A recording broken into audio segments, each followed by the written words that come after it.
code has been compromised.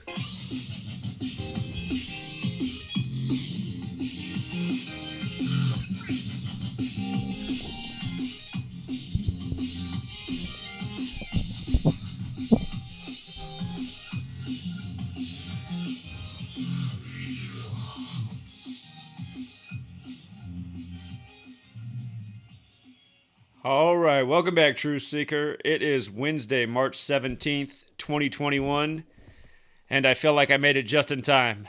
It has just been such a busy week, and right up until the last second, I was just trying to get the show in order. Let me make sure we're coming through all right, checking in with the people in the chat. Looks like I can be heard. That's good. We've had some microphone problems in recent weeks. But if you're tuning in tonight, this is Truth Frequency Radio. Been doing this show, I've lost track of time, for a long time on TFR. And it's every Wednesday night, 6 p.m. to 9 p.m. Pacific, 9 p.m. to midnight Eastern. And historically, it's been on GematriaEffectNews, but that channel is suspended right now. So I made a new GematriaEffectNews called GematriaEffectNews 21. And it's suspended. Yes, it got suspended this weekend because this weekend we were live streaming from downtown Seattle, having an event raising awareness about Event 201 on the day of the Military World Games, the coronavirus pandemic simulation right before the outbreak in Wuhan, and just seeing if people in Seattle more than a year later knew about it. A year ago to the day we were in Seattle educating about the same thing. A year later, we thought we should be right back there in the same spot, getting out the same message, and what do you know, a year later, still most of the city hasn't heard a word about it. But yeah, just for doing a live stream, talking to people about real facts, getting their opinion and take on things. Google took that down for violation of their terms of service. It's like, wow, so what exactly did we violate there? Because we only gave out facts, and we didn't tell anyone anything for a certain, and we heard a diversity of opinions, but I think the real problem was, just the many people that were open-minded and had thoughts that would, go against the medical terms of service as dictated by the World Health Organization, whatever it says in YouTube's vague write-up. And also maybe they didn't want people to see that people flew in from all over the country to get out the word with us in Seattle. We had people flying from New York, Chicago, Florida, Ohio, California, Utah. People flew in from all over. Two brothers drove all the way up from Southern California. And, plenty of people from the region came out. We had a good turnout. It was very impactful. And if you missed it, they had to shut down 3 different live streams. And the third shutdown was the funniest because there was a guy out there trying. He was like an online troll, but in real life, he was trying to come there and talk real loud and argue with everybody, make all these bogus statements. And he had pink pants on while he was doing it. And then he changed clothes and he came back with a boombox and he was playing his boombox real close to us. So it picked up the mainstream music and it shut down our live stream for a copyright strike because the mainstream music was playing so close out of his boombox. And there were a few different agent provocateurs, but I have heard that 2 of the 3 streams lost have been recovered, so I still need to research that and see if I can download them myself and put them back up somewhere else. Probably not going to be on YouTube, but anyway, it was very encouraging to see people come out from all over the country, diversity of people, all ages, and so anyway, I wish I could direct you to watch the videos that we put up, but Google decided that those they weren't worthy for their platform. And other than that, the big news story is what came out yesterday. It's been the big news story today all day. 8 people killed in 3 spa shootings in Atlanta. And again, 8 people killed in 3 locations. 8-3. They said the shootings happened at about 8:30, 8:30. Again, this is the Gematria effect, and in Gematria, the practice coding numbers into words, murder equals 83. The song Murder by Numbers by The Police came out in 83. And that movie poster for Murder by Numbers. The only letters that are changed are the E to the 3, the B to the 8, 3883. Murder equals 38 and 83. They said the third killing was in Cherokee County, just outside Atlanta. And Cherokee equals 38. Also, the killing was on March 16th, reportedly. 16/3, like 163, the 38th prime. And I forget, I don't have my notes in front of me right now, but wherever they picked up the killer, Crisp something, whatever the name of that town is, equals 163 as well. So, perfect ritual, by the numbers, the same old repetitive numbers that we've talked about several times, that we've written 2 books about, that we've done countless shows on. Just another very clear-cut example of murder by numbers. And remember, the police recorded that song in 1983, and it's the police giving us the details of these reported killings. So there's that. And then that happened in Atlanta, a predominantly black city, one day after the Jesuit order. Yes, the Jesuit order pledged to pay $100 million in reparations on behalf of 2 former Georgetown priests that headed the school, who apparently owned 272 slaves. And if you missed my video on that, I encourage you to check it out. But just real quick, again, the reparations pledge of $100 million, and they said they paid it already, and they said they have a 15 to 25 year plan to repay. Well, excuse me. They said they paid $15 million of the $100 million on Monday, with a pledge to pay the next $85 million over the course of 15 to 25 years. And people should be asking, like, where's this money going to? I mean, if there's 100 million black people in the U.S., they each get $1. What's that supposed to make up for something? And over the course of the next 25 years, you'll get your $1. But anyway, aside from that point, it was Monday, March 15th, the Ides of March, that this pledge was made and supposedly this payment. And again, March 15th can be written 15/3 like 153. When you write out Jesuit order, it's 153. When you write out Holy Bible, it's 153. Of course, the miraculous catch of 153 fish. And March 15th on the calendar is also the 74th day of the year, 74. And when you write out in Gematria, remember the Jesuit order stands for Society of Jesus, but in 74, when you write out Jesus, it's 74. When you write out cross, it's 74. When you write out Messiah, it's 74. When you write out gospel, it's 74. When you write out parables, it's 74. When you write out occult, it's 74. Lucifer, 74. Jewish is 74. This practice of numbers and words comes from Jewish mysticism, Kabbalah. Again, when you write out English, it's 74. When you write out Gematria, it's 74. All these rituals was 74 all the time. And if you haven't read my new book, Number Games 9/11 to Coronavirus, again, if you can't afford it, I made it free to download on my Patreon page.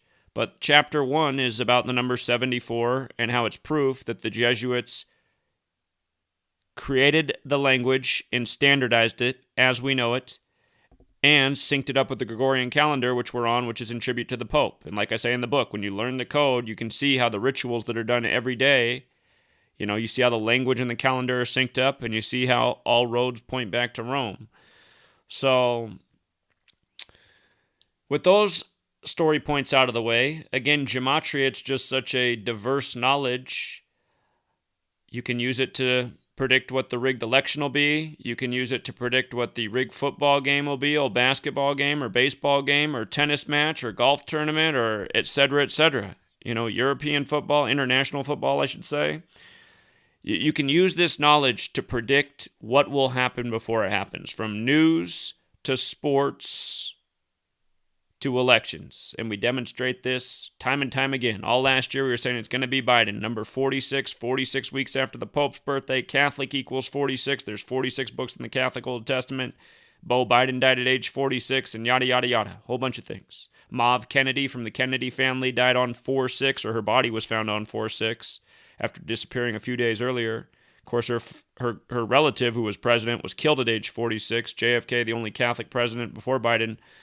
But anyway, just this knowledge, you just see how it's used across so many different things that occupy the minds of the masses. It's like the things in the mainstream that occupy the minds of the masses, they have this occult spell behind them, which is in the words, spelling, in the numbers.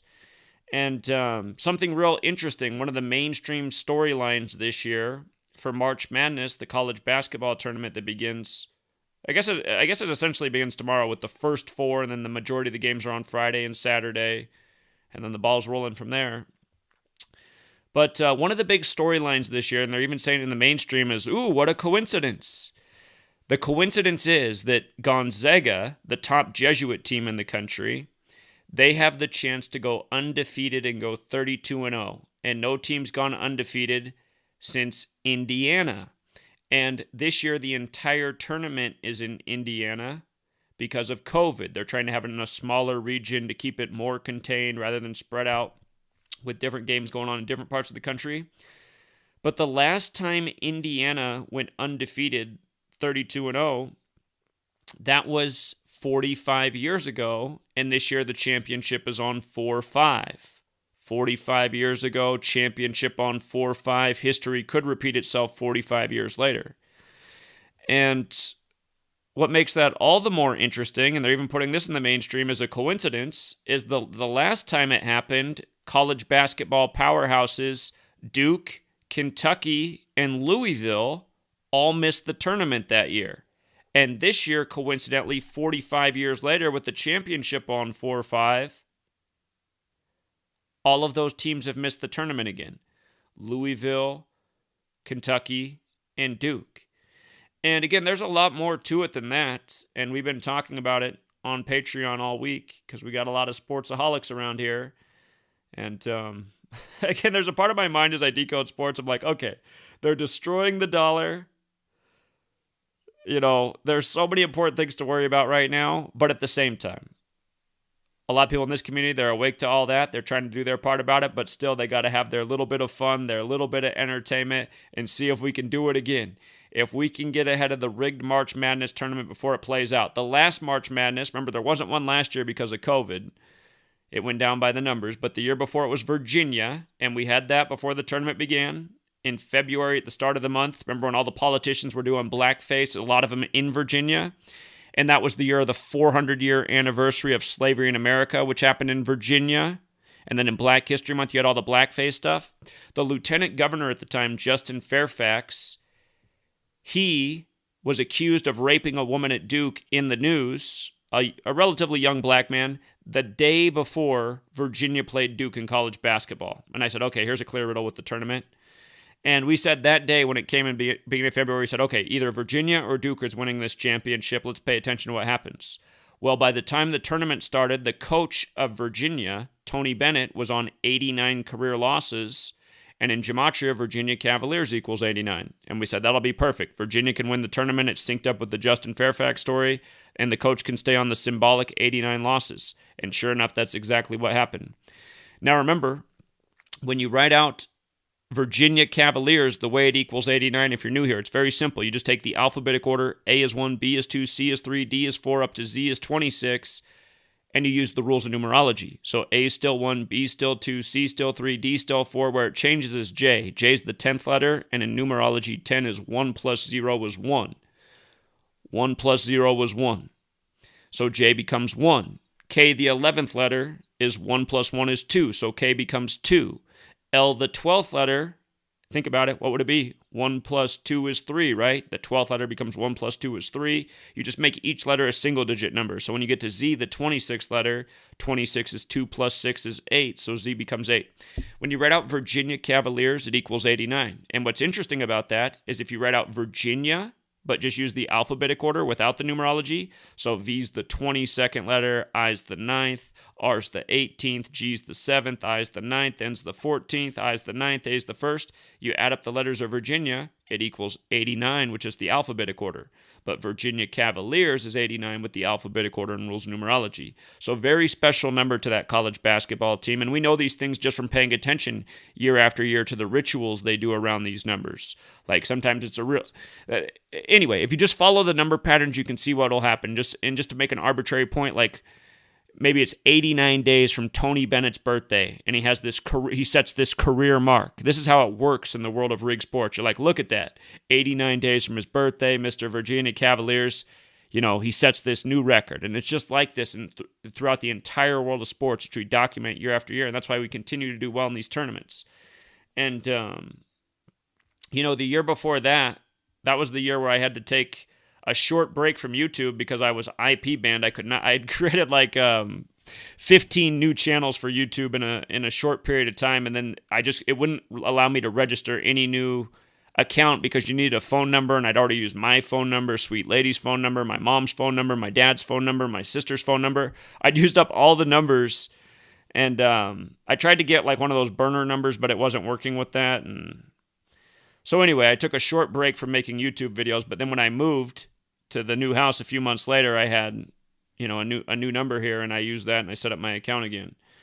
But that year, I didn't do the March Madness tournament because I was driving for Uber and Lyft. My book had come out, but I'd just been banned, and I had no way to market it, and then I was in a bad spot, so I drove for Uber and Lyft for a few months. But that year, I did mention that we were coming up on the 136th meeting between a 16 and a 1 seed.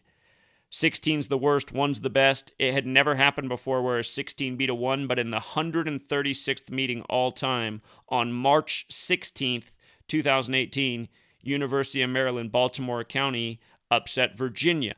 136th time between a 16 and a 1, and the first time that the team lost, or that the 1 seed lost to the 16 seed, and when you add 1 through 16 together, it equals 136, and that game was played on the 16th of March. So a little more than 3 years and a day. And again, that's just the beauty of this knowledge, because if you unlock something like that, it's huge odds for a 16 seed to beat a 1 seed. The year before that, it was the year that Charlotte lost the All-Star game in the NBA. Charlotte lost the All-Star game over the bathroom bill. That was over who could use the restroom, the men or the women, or, the transgenders. Can the transgender people use just whatever room they feel more comfortable in? That was the bathroom bill. And because the Carolinas brought up that bill, which was meant to keep transgenders from choosing which restroom they use, the national news said, oh, that's very bigoted. And then the NBA pulled the All-Star game from Charlotte. Well, we said when we were doing our decode, we said, watch this. The Carolinas, they're going to dominate college basketball this year. And we said before the tournament began why North Carolina would beat Gonzaga and why it would be all about the number 71. North Carolina ended up beating Gonzaga, and they did it with 71 points. That year, the bracket came out on the 71st day of the year. March Madness equals 71. Gonzaga's 71. Gonzaga Bulldogs is 71. Just like that, Virginia and Virginia Cavaliers are both 89. And Catholic's also 71. Of course, Gonzaga is a Jesuit Catholic school. And again, it's always been Jesuits and Catholics with March Madness. The first ever edition of it in 85 was Villanova, the Catholic school, over the Jesuit school, Georgetown. And that's back in the days of John Thompson, who died this year by the numbers on a Sunday, August 30th, 2020. It was a date with 78 numerology. He died at 78, and Jesuit and Sunday equals 78.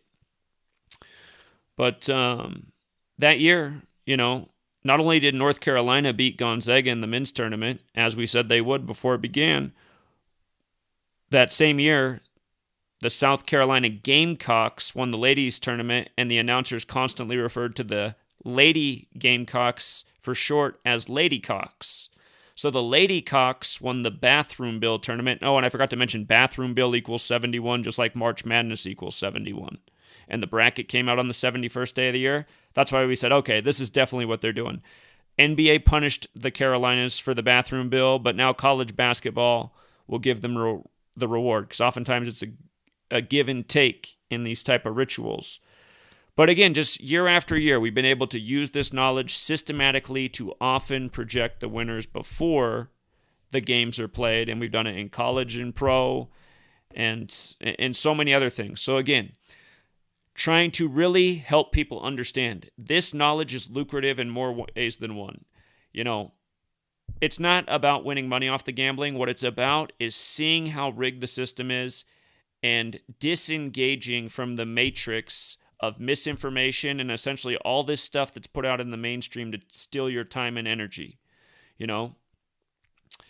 So many people just put so much energy into sports, and they have such an emotional response, and it can totally make their day or it can totally break their day. And ultimately, this is ridiculous because these games are rigged, they're fixed, they're meant to manipulate the fans. And just to be able to break away from that, You know, imagine it. Imagine how many men every Sunday are just sitting on the couch, or actually, let's just say Saturday and Sunday through football season, through their whole weekend, mostly just parked on their own couch watching football games. When what they could be doing is a million different things. They could be learning a new skill. They could be out leading the revolution that needs to happen. There's a million things they could be doing, but they're using pretty much their only time off in the week to just sit there parked watching football games that, yes, are exciting and entertaining, but would they be as engaging if you realize just how fixed and rigged it was? And again, for all the people who think this isn't the case, like Big Al says, thank you for you, because if you guys had all come around like we had, the casinos and everything would have had to change up their system. And that's probably true. So, again, they say, you know, in the land of the blind, the one-eyed man is king. Many will come, but few are chosen. Hermeticism teaches that most people just will never have the eyes to see. So anyway, tonight, all topics open, but since we are on Gematria Effect Sports, if you guys want to call in about March Madness, since it's the big pressing thing, please do. And I realize as we're coming up on the commercial break that what I forgot to do for this show was put up the right phone number. So I am changing the number on the screen right now. It is a call-in board, so it's first come, first serve. So if you do want to get your voice in on the show tonight, I suggest you call right now. And be patient. There could already be a big long line because a lot of veterans just know the number on Wednesday nights, and they know that I always forget to change the phone number because I'm a bit of an idiot. But if you do want to call in tonight, the number is 213-233-3998. Again, 213-233-3998. That number should be on the screen. And just remember, every Wednesday night when I'm on TFR, that's always the number. That number is not changing. That's the TFR radio station network number. And remember, if it's like a Thursday and I'm doing a live stream and that number is still on the screen, if you call into that number, you will connect to TFR, but you might connect to the host who's actually on the radio live. So sometimes on Thursdays, I forget to change the number too. I just need to make it part of my routine when I finish the show to change it back. But yeah, if you do want to call in now. It is a call board, so it's first come, first serve. The way I see it on my end is the order people called in, and I think there's only been one night in all the years of the show where I said, you know what, tonight I'm randomizing and just looking for new people. But you know what, you guys?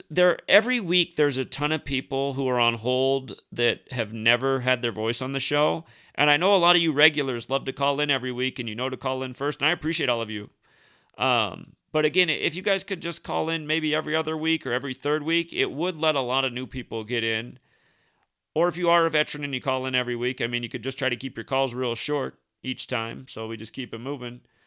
But yeah, it's not that I don't appreciate you guys, it's just that every week there's a bunch of people that want to get in for the first time, but they're not veterans, so they don't know to call right in at the first minute and wait for the show. And with that said, before we go to commercial break, let's get our first call in, and let's see. Rambo's first in line. He's going to come right after the break. Let's go out to Alaska.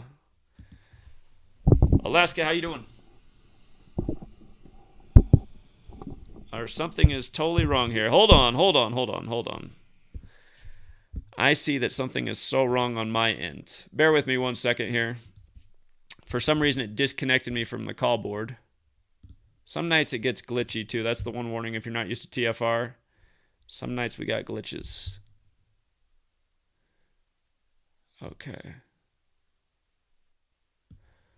Okay, let's see if that fixes it.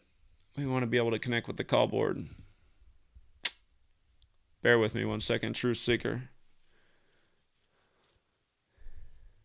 Because that's how I connect to Rambo too. Huh. All right, there we go. Now it shows I'm connected. All right, let's go out to Canada. Canada, thanks for calling in. Hey, Zach. How you doing? Can you hear me? I hear you. I'm doing good. Okay. I've been talking to Bryson and Sean, and they told me to call in because I'm in the music industry. I'm a rapper. I'm not going to say my name right now because I want to tell you a lot of information about the music industry and just to not expose myself because it goes pretty deep. So, yeah, if you don't mind me kind of explaining where I come from and how I know your information is definitely correct, because I've been seeing this my whole life I've been in the music industry for over 10 years, more than that. And I've been noticing like so many things and how things didn't really make sense. And your information actually gave me proof to what's going on. And I can tell you, I've been set up by the numbers. Excuse by me, my producer. Just to interrupt real quick, it's about to take us to a commercial break. Can you stay with us through the commercial break and then continue right after? For sure. Okay, we'll be right back, everybody. Sit tight.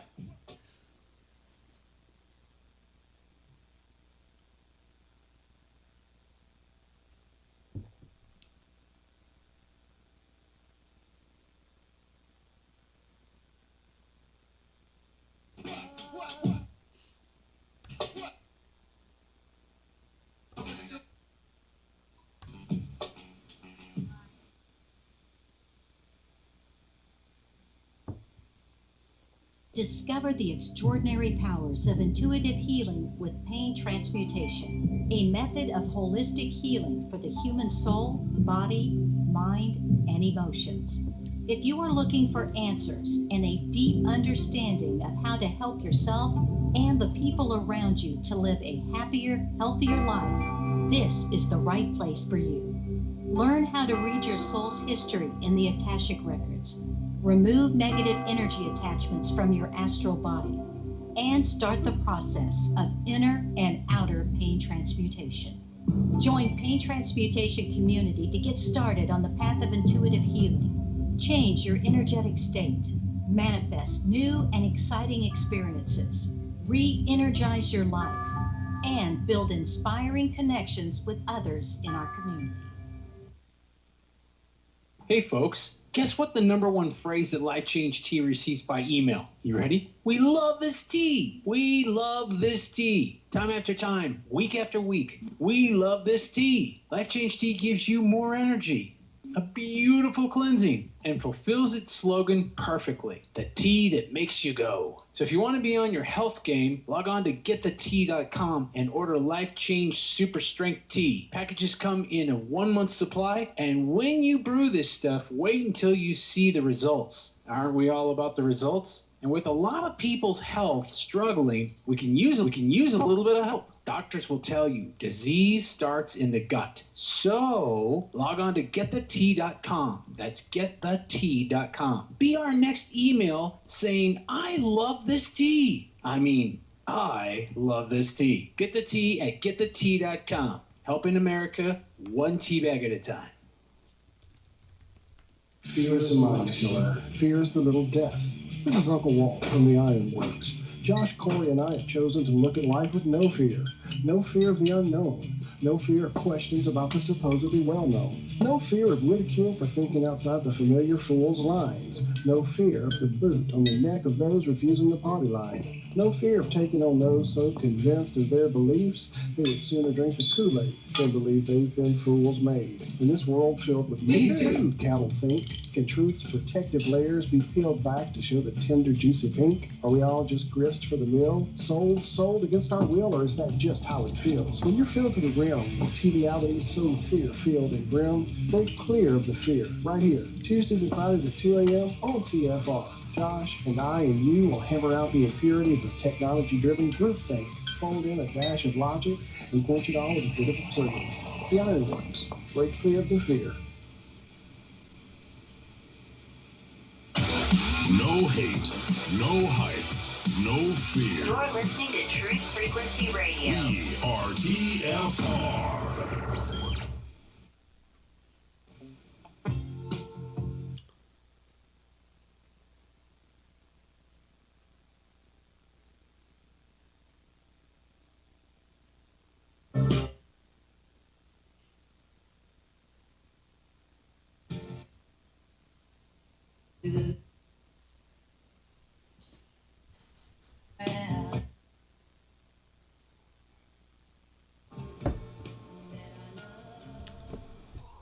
All right, True Seeker, we're back. Apologies for the commercial break. Again, if you're new to TFR, there are short commercial breaks. I have no control over them, but they're about every 30 minutes, and mostly they're station-sponsored commercials.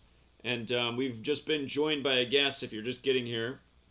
Before the break, a woman called in from Canada, Rambo, I know you're out there. Please be patient, Rambo. You're going to get your full segment, but just since we have a very unique caller here, I think a lot of people would like to hear what she has to say. But we just had a young woman call in, and she says she's been in the entertainment industry. She's a female rapper, if I'm not mistaken. And she's saying that finding this knowledge has been helpful to her because she's seen all sorts of suspicious stuff go on. And she's saying that, yes, what we are documenting is proof of what she's going to talk more about right now. So thank you for reaching out to us, and you got the floor, friend. Perfect. Thank you so much. Yeah, like I was saying, so I was set up by my producer through Gematria, and I was also set up, and I was all over the news, arrested, all over Canada, and when I found the information and all your work, I was like, and I broke it down. Like, I learned how to decode really quickly once I saw your work, because I'm like, I need to know. So, and then that's how I figured out what you're saying is correct, because I learned how to do it on my own. So if you can learn how to do something on your own, then, and you don't need somebody else, it's valid information, right? So how my producer did it. So I was signed to Sony Red. So Sony Red is like the urban side, they call it, of Sony, and it's just distribution. So it's like not like a full record deal. It's like a distribution deal. So I have full creative control over what I do. But before that, I met my producer, who's a Grammy Award winner, on Facebook. He just, like, at the time, like, in hindsight, I can see that it could have been, like, set up. But, like, at the time, I didn't think so. So he hit me up, and I'm, like, a young artist, and I'm like, wow, a Grammy Award winner is, like, wanting to work with me. This is crazy, right? And he's like, yeah, I saw your work, and it's, like, really amazing, and, like, I want to help you. And I just did mixtapes. I did, like, 3 mixtapes, sold them on my own, got rid of 5,000 on the street, just did my own thing. And then he was like, well, let me help you, because there's a way to do music for the mainstream.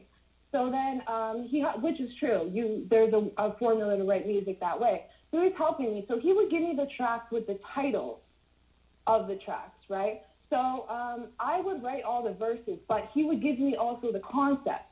So, like, as an artist, having a producer say this is the concept and this is kind of what people want to hear, and this will hit well the mainstream, is kind of like, to me, I'm like, okay, he's helping me, right? But now when I look back, okay, so I have 4 examples of the tracks, but this is one of the examples. My track was called I Don't Care. The Sony deal came afterwards. Sony put this one out. It's called I Don't Care. It has the 44 Kill, 55 Satan, 189 Rituals, which is also a musician, and 154 Ritual Sacrifice.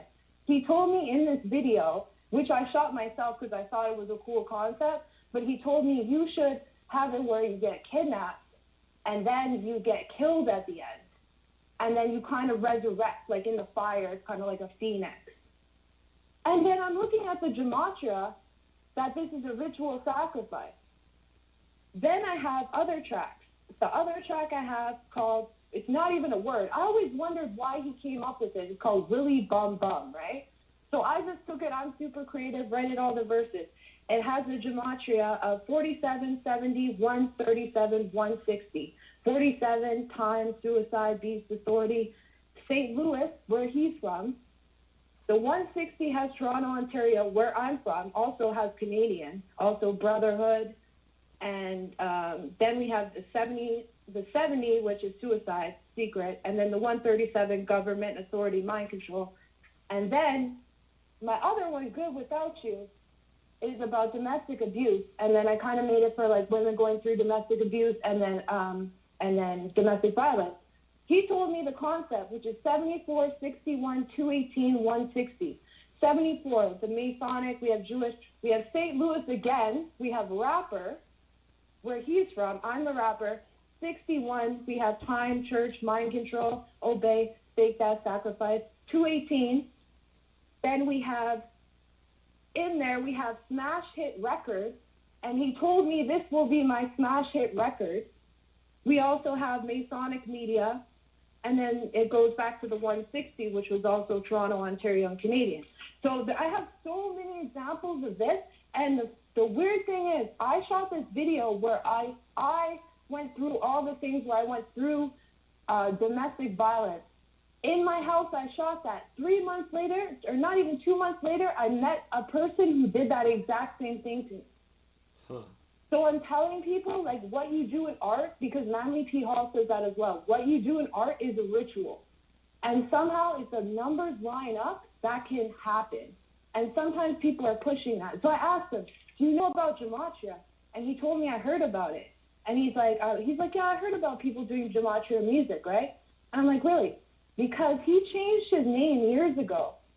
And I'm not going to say what his name is, but he changed it, which I thought was weird. Why would you change your name if you're a Grammy Award winner? You know, you already have credits under there.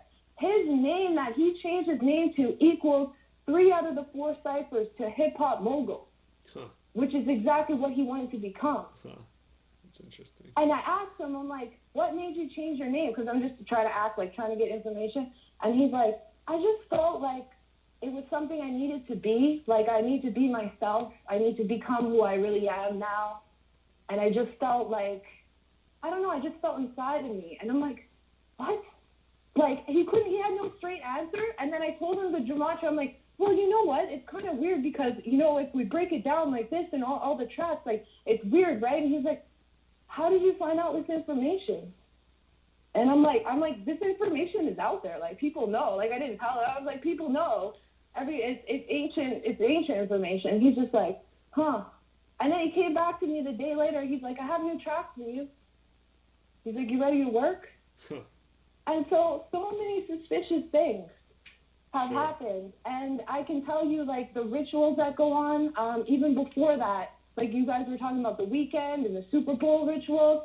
Okay, before, when Nikki was, like, blowing up, but she wasn't to the extent that she is now, I don't know even how this happened, because people, like, my Gematria lines up. That's why people target me. My real name and my rapper name line up with so many things, right? In ritual, my real name lines up with lunar sacrifice, almost all the right Gematria. So I had a call. Somehow I got to the weekend's manager, and then he said he wanted to manage me, right? And then I just had my mixtapes and stuff, and I was like, oh, wow, like, he wants to manage me. He's like, yeah, meet me. I was in Calgary, and he was like, meet me in Miami. So I took my last money. I'm like, I'm going to Miami. I'm going to make it. And then I go there, and he's like, I'm staying in the hotel. He's like, yeah, I'm just going to pull up to the hotel. And I'm like, okay, that's kind of weird, but, like, whatever. And then I got in the elevator, and I'm very intuitive, and the energy was so dark. It was just something was going on. I felt it. And we go upstairs, and I wrote on the plane.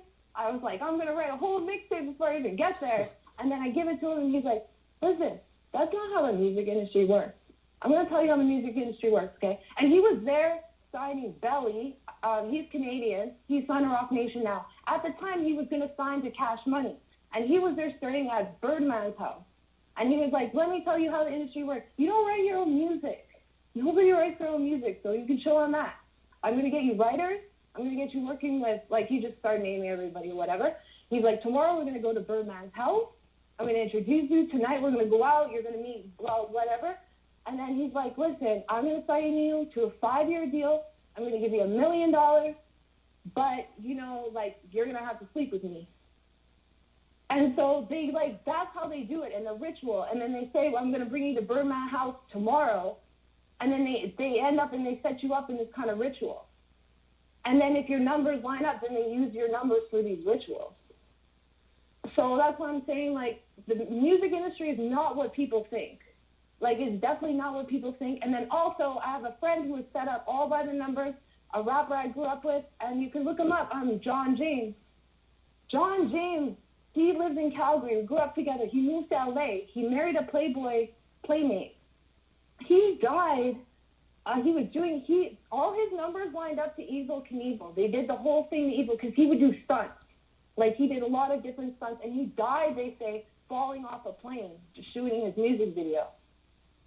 And he never, like, and then you can see it. But what I'm trying to figure out is he did videos before, and then it was almost like he knew he was going to die. So I don't know if they fake these people's deaths, actually. And some people fake it, and then they become a different role after that, or they disappear. Yeah. But it's very interesting. Like it's not what people think, you know. Sure. Well, I really appreciate all of you sharing all that information with us. And when did this happen to John James? How long ago was this? October 2018. So not that long And he ago. was everywhere on Billboard and everything. Okay. So I'm just remembering other events in that time. That was just shortly after the Mac Miller death, which was big hip hop news at the time. Yeah, and it's really odd because at the funeral you could see his managers and everything. They said they shot videos and like these are the people he grew up with. There was no one there he grew up with. And the thing is, because there's other weird things that happen, like when you sign a contract, because I was just offered a contract on December 30th.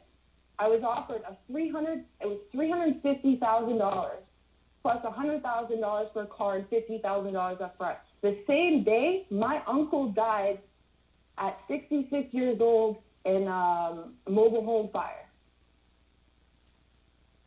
And so sometimes things like line up and you don't know what's going on. You know, there's some kind of like, I don't know if that's like the cult side or I don't know if someone's like programming that in, but a lot of weird things happen. Indeed. Yeah, I'm sorry to hear that about your uncle. So in hindsight, you feel like that was a coincidence, or do you feel like something nefarious went on there that day without you even really realizing it?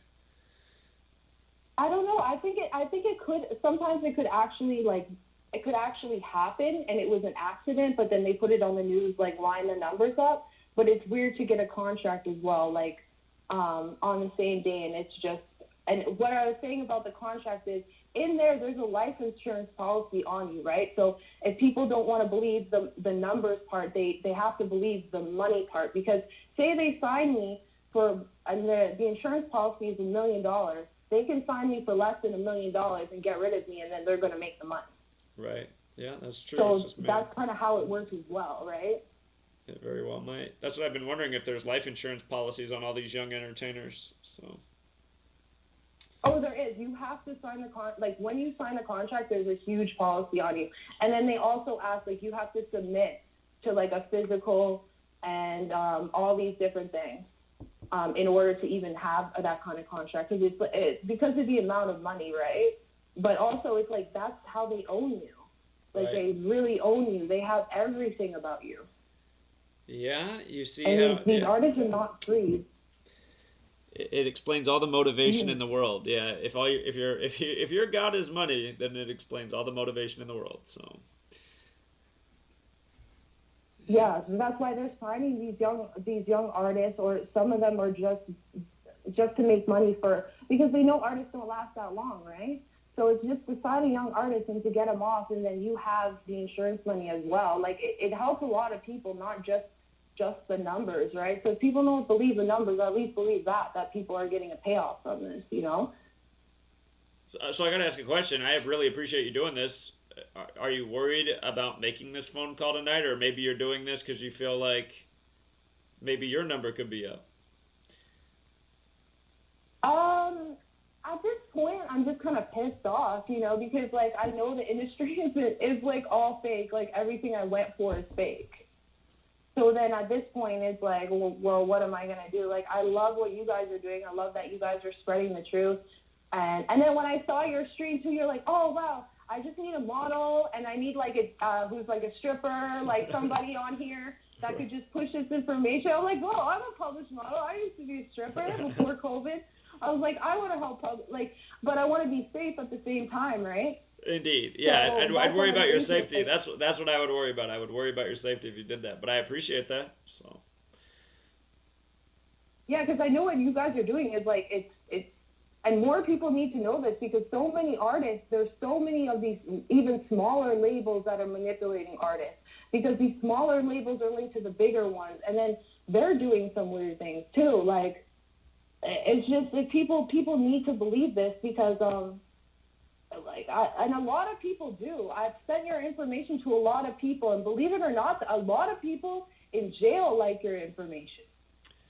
Well, that doesn't surprise me at all. That doesn't surprise me at all. That's good to know, though. I appreciate that. Yeah, because a lot of people that I know who ended up in the system, and then they're sitting there, and then I start telling them, it's like they already know. They're like, oh yeah, I understand that, and I'm like, okay, well you guys need to read this book, and then I'm like, wow, that's great, because if people can learn the knowledge, then they won't be caught up in the system, is what I'm trying to say, and then your knowledge helps people in other ways that maybe like people didn't even think of, you know? Indeed. By the way, for any Canadian rappers in Toronto, I'd be real careful in that city. You guys just turned 187 years old on March 6th. And 187, of course, is associated with homicide. And March 6th, 3-6, if you do the base ciphers in Gematria, the alphabetic order forwards and backwards with the rules of numerology, it equals 36 both ways. 36 both ways. So, yeah, I'd be careful. Because, again, it's very clear that the Jesuits have a lot of influence in the world of hip-hop. And Society of Jesus is 187, and IHS and their logo is 36. So they just turned 187 on 3-6 in 3-6 City. And Drake, the rapper, refers to Toronto as the 6th. Of course, the square root of 36 is 6. So I heard he had an EP come out today. I'm going to have to look into that because tomorrow Drake plays in college basketball. No, there's a lot of things, even in rap battle. Rap battle is completely like, even those small little rap battles that people see, like URL, Smack, all of those, like people are doing so many different rituals, like satanic rituals. Like there's a guy like Bobby Hemmett that a lot of people follow, and he's basically like the New Age Black Aleister Crowley, and that's the people that they're following. And then they learn gematria this way too. Like it's like people really need to look up, like even the Mason lodges, you can look up their information and go to their website and they'll show you that they know gematria. They show you that they know all this information and it's right there. Just like Zach breaks down the 666 and all that, that's like their information they put out, right? So imagine all the stuff that they do know that they're not telling us, right? So, and this is the information that that you're putting out, you know? So yeah, it's just people need to just learn this. It could really help them in life, especially if you're an artist. Indeed, I agree, and I hope it serves you well going forward. So, and I really appreciate you taking the time to speak out and share this information, because I guess that's the bravery that most people don't have. So, thank you. Yeah, well, you have nothing to lose, you know. I'd rather help people because you're so in life. You're here to serve, right? And like everyone in the music industry is always superficial. They're here to just get whatever they can and put out pictures of their face and everything like that. Like you can't die tomorrow and say that everyone thought you were hot and that was your legacy. Like how does that even matter? Everyone thought you were rich. It's like, well, how much you gave the world, that matters. So that's why I like your community. It seems like everybody's kind of about that, So, I definitely support you guys 100%. Well, I appreciate it very much. And if there's anything else you want to say, you got the floor. We got a few minutes until the break. What else was I going to say? Yeah, also, when I was set up on the news and stuff, it happened on the new moon. And then I guess the new moon, there's a lot of different sacrifices that happen on new moons as well. And that's a big thing that I was looking at. Probably somebody else could definitely go into that better. I know why that would be. It actually makes sense. Because, okay, on the night of the new moon, that's the darkest sky that there is. So it's as dark as it gets at night when there's the new moon. Because the new moon's when there's pretty much nothing in the sky. It's hard to see but a sliver of the moon. So it's the darkest night. So when you think about things in terms of light and dark, like all the symbolism, good and evil, you know, if evil rules in the night, well, of course they're going to rule on the darkest night. So, yeah, that thing about the new moon has to do with that. Yeah, definitely. And certain people have told me also that were in and out, of jail. Someone asked me, they're like, it's so weird because I only get released on the 12th or the 21st. And I'm like, oh, really? That makes a lot of sense, you know? Sure. It's like everything is lined up in different ways. Like you wouldn't even think it was lined up, and it is. But also, people need to understand that this information, you can use it to line up your own life as well. Because, a lot of people, if you look into, ancient occult knowledge and stuff, they're just saying that the way our 1 and 2 and everything placement is wrong. And so if you switch over the placement and start with a 0, just like binary code works, and then you make it into a binary code without zeros and just ones, you can actually translate that into making good things in your life happen. So it's pretty crazy. Just like synchronicities happen in your life every day, it's because you're connected to something. Indeed. So I don't know how exactly they do it. They probably have, like, I know they do rituals in the music industry. I live next to the Weeknd's, like, video guy. I went, he invited me in, and then he had the bassinet there. On top, he had all the Weeknd's gold plaques. He had a bed with, like, all these, kind of looks like those bed nets or whatever, like nets for bugs and stuff, and it's weird. And he told me, like, when he would hook up, his uncle was a Mason, and he told me after his uncle died, the day after, he got all the money in his bank.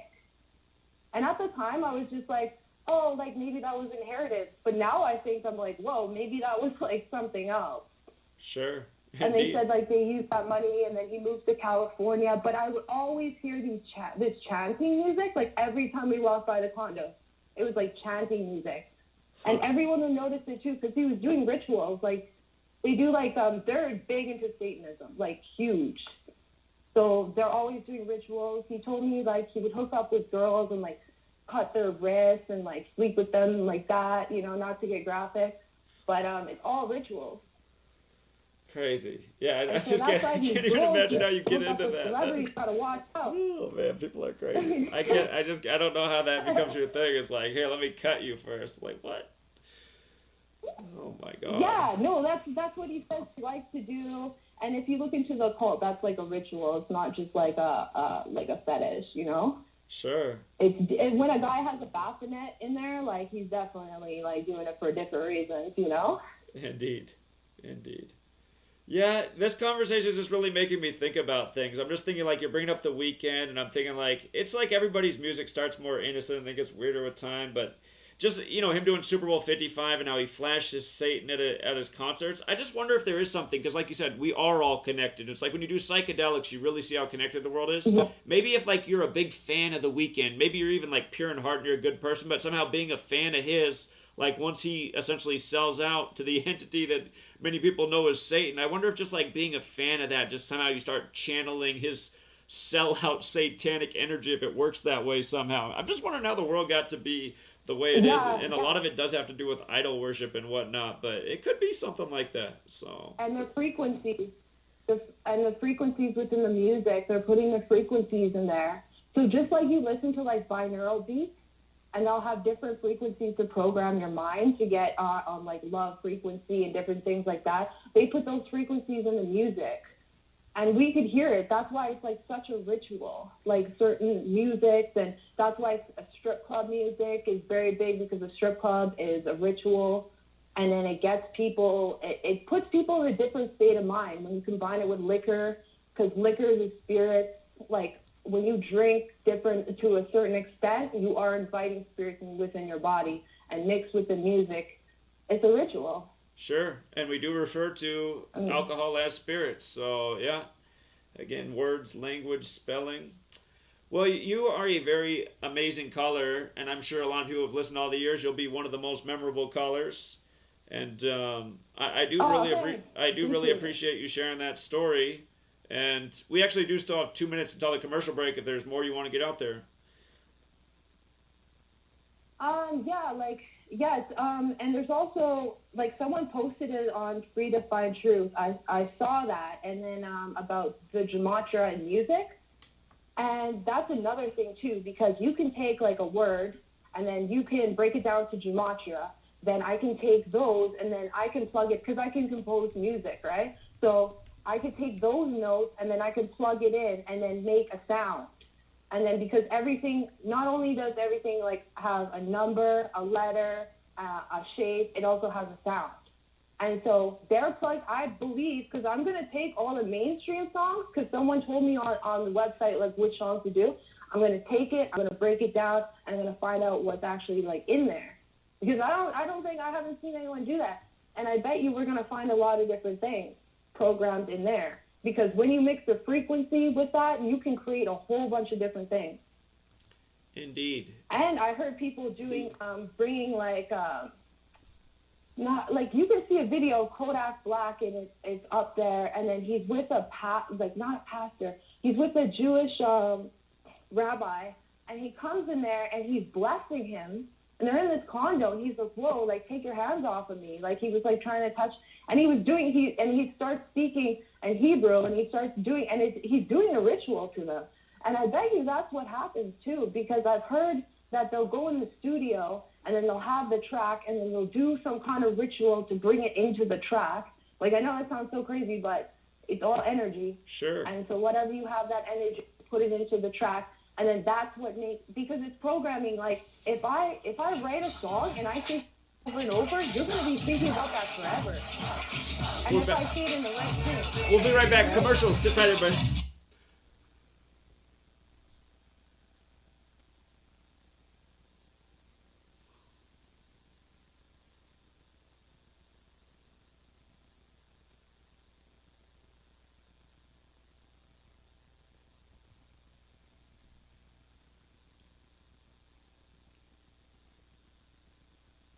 Hi, my name is Ella, and I'm 10 years old. I'm one of the millions of children born to parents suffering from the sheeple virus.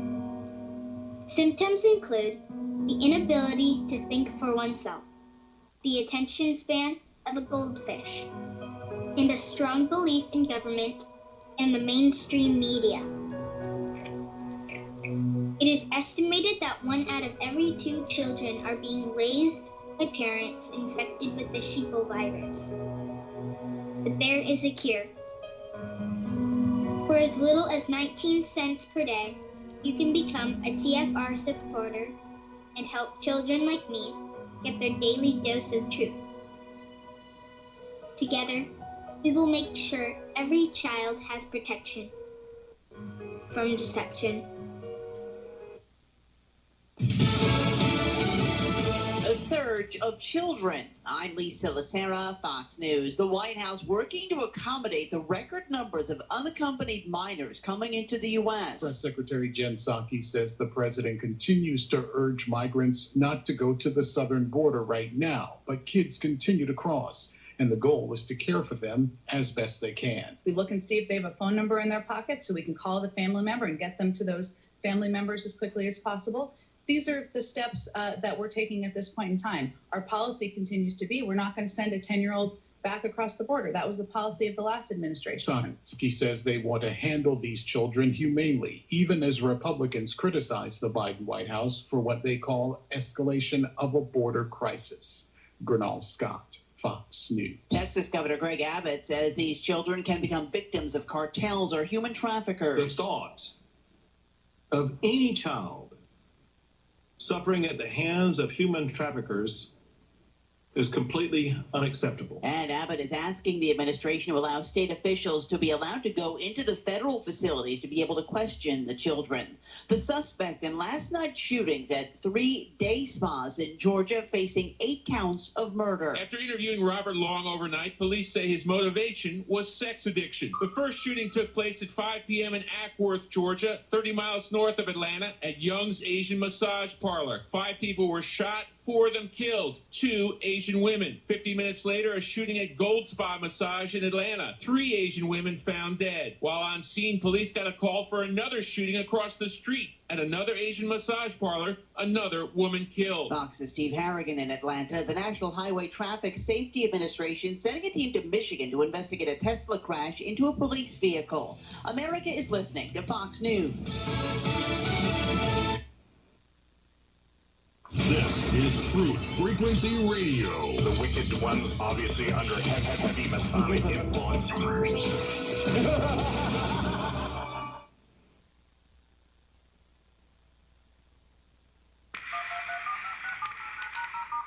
This is not about Condition orange. Condition orange. Situation Delta in effect. Please enter your agent number now, followed by the hash key. We have to create culture.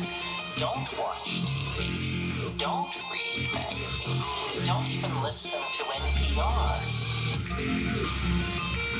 Time comes when silence is betrayal. more for themselves and less for everybody else. But I'll tell you what they don't want. They don't want a population of citizens capable of critical thinking. They don't want well-informed, well-educated people capable of critical thinking. They're not interested in that. That doesn't help them. Think for yourself. Question 30.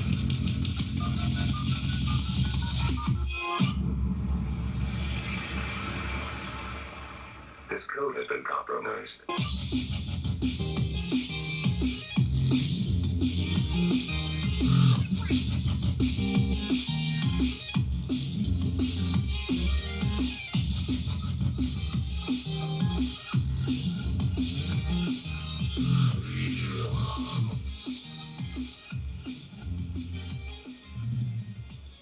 All right, so welcome back, everybody. We got 2 hours left. Rambo is about to get on, but we still have our special caller tonight who phoned in to share with us her story from behind the scenes in the entertainment industry. And just before we move on to Rambo, is there any parting message you want to get out there? You got interrupted by the commercial break. Oh yeah, no problem. No, I just want to say thank you for listening. Like, I appreciate it because like maybe people can see that this is actually like a real thing. Like, I would have posted the news article of me, but it has my real name and everything like that. But just to say, like, 2 other people that were in the article that I've never met who were arrested somewhere else. One of them has the exact gematria of Chestermere where I was arrested. The other person has the exact gematria of Toronto where I'm from. And there were so many different things that line up. So, like, these things do happen. Like, it did happen. It wasn't like a fake news story.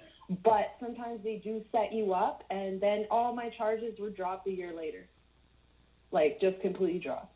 Okay. So, like, sometimes, like, if you're in the industry, it can happen, you know? Sure. Yeah, if you ever want to share more with us about this or come back on as a guest and let us know more, I think people would love to hear more from you. If you could email me, my email is numbergamesbook@gmail.com. If you just say you were the, you just shared your story about the industry, I will know exactly who it is. And if you want to come back on as a guest anytime, you're welcome. You just let me know. Yeah, for sure. I'm definitely going to email you. Okay. I don't want to take up all your time. You got, like, good callers, so I'll be listening for sure. All right. Well, thank you so much. You have a good night. Thank you, you too. All right. Take care. Okay, bye.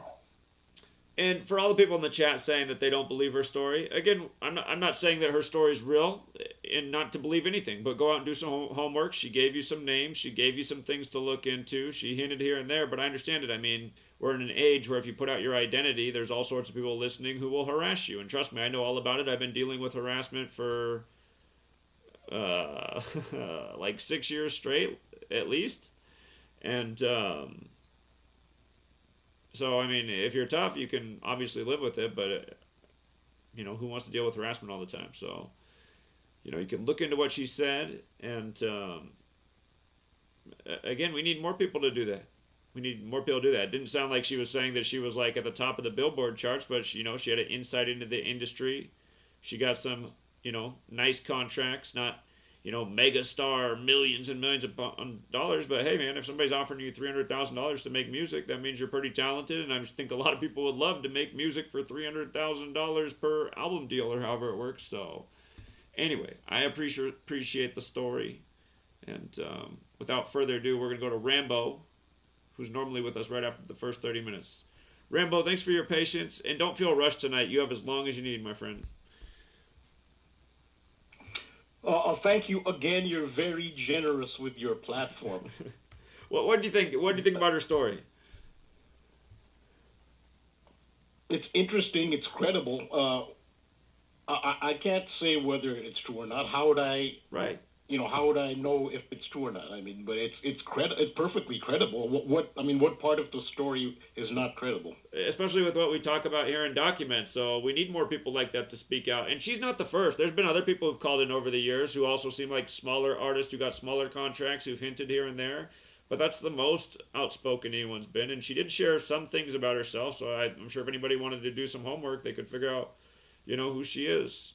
But Yeah, I just want to make that point, because for the people in the chat who are like, oh, I don't believe this story, why are you guys even writing something like that? Do some research, and then come to a conclusion. If you don't think the story is true, then say why. Don't just write, I don't believe it. I mean, that's discouraging. Maybe somebody's in the chat and her story is real, and they're thinking about sharing their story, and then they're like, well, look, I mean, she's just getting mocked by people in the chat. And I didn't see many people doing that, but just all the people out there who just spew venom and hate and discredit. Like, there's even people accusing you of being a shill. It's just like, why would you accuse Rambo of being a shill? He just calls in and shares his time with us, gives us an interesting thing. And when Rambo makes a mistake here or there, I don't think it's, intentional. And sometimes it's not even a mistake that people are complaining about, but just go out and look into what he's saying. I mean, it's 95+% of it's all going to be there for sure every single time. So anyway, I'll be quiet now. Rambo, you got the floor, friend. Yeah, but being attacked is inevitable. I mean, who in the truth movement has not been attacked or accused of being a shill? Can you name one person who hasn't been accused of being a shill? Yeah, this is true. I mean, if you're not called a shill, you're probably a very minor person in the movement. Maybe you have your blog, maybe you do good decos, but you're not considered significant enough to be considered a shill. It's kind of ironic. Once you're considered a shill, it means you've arrived at a certain level. And, thanks to you sharing your platform, I guess, if I'm considered a shill, then I've reached that level where you're having an impact. Indeed, you are. You're absolutely having an impact. So. Yeah, if I'm small and insignificant, nobody would call me a shill. Right. Right.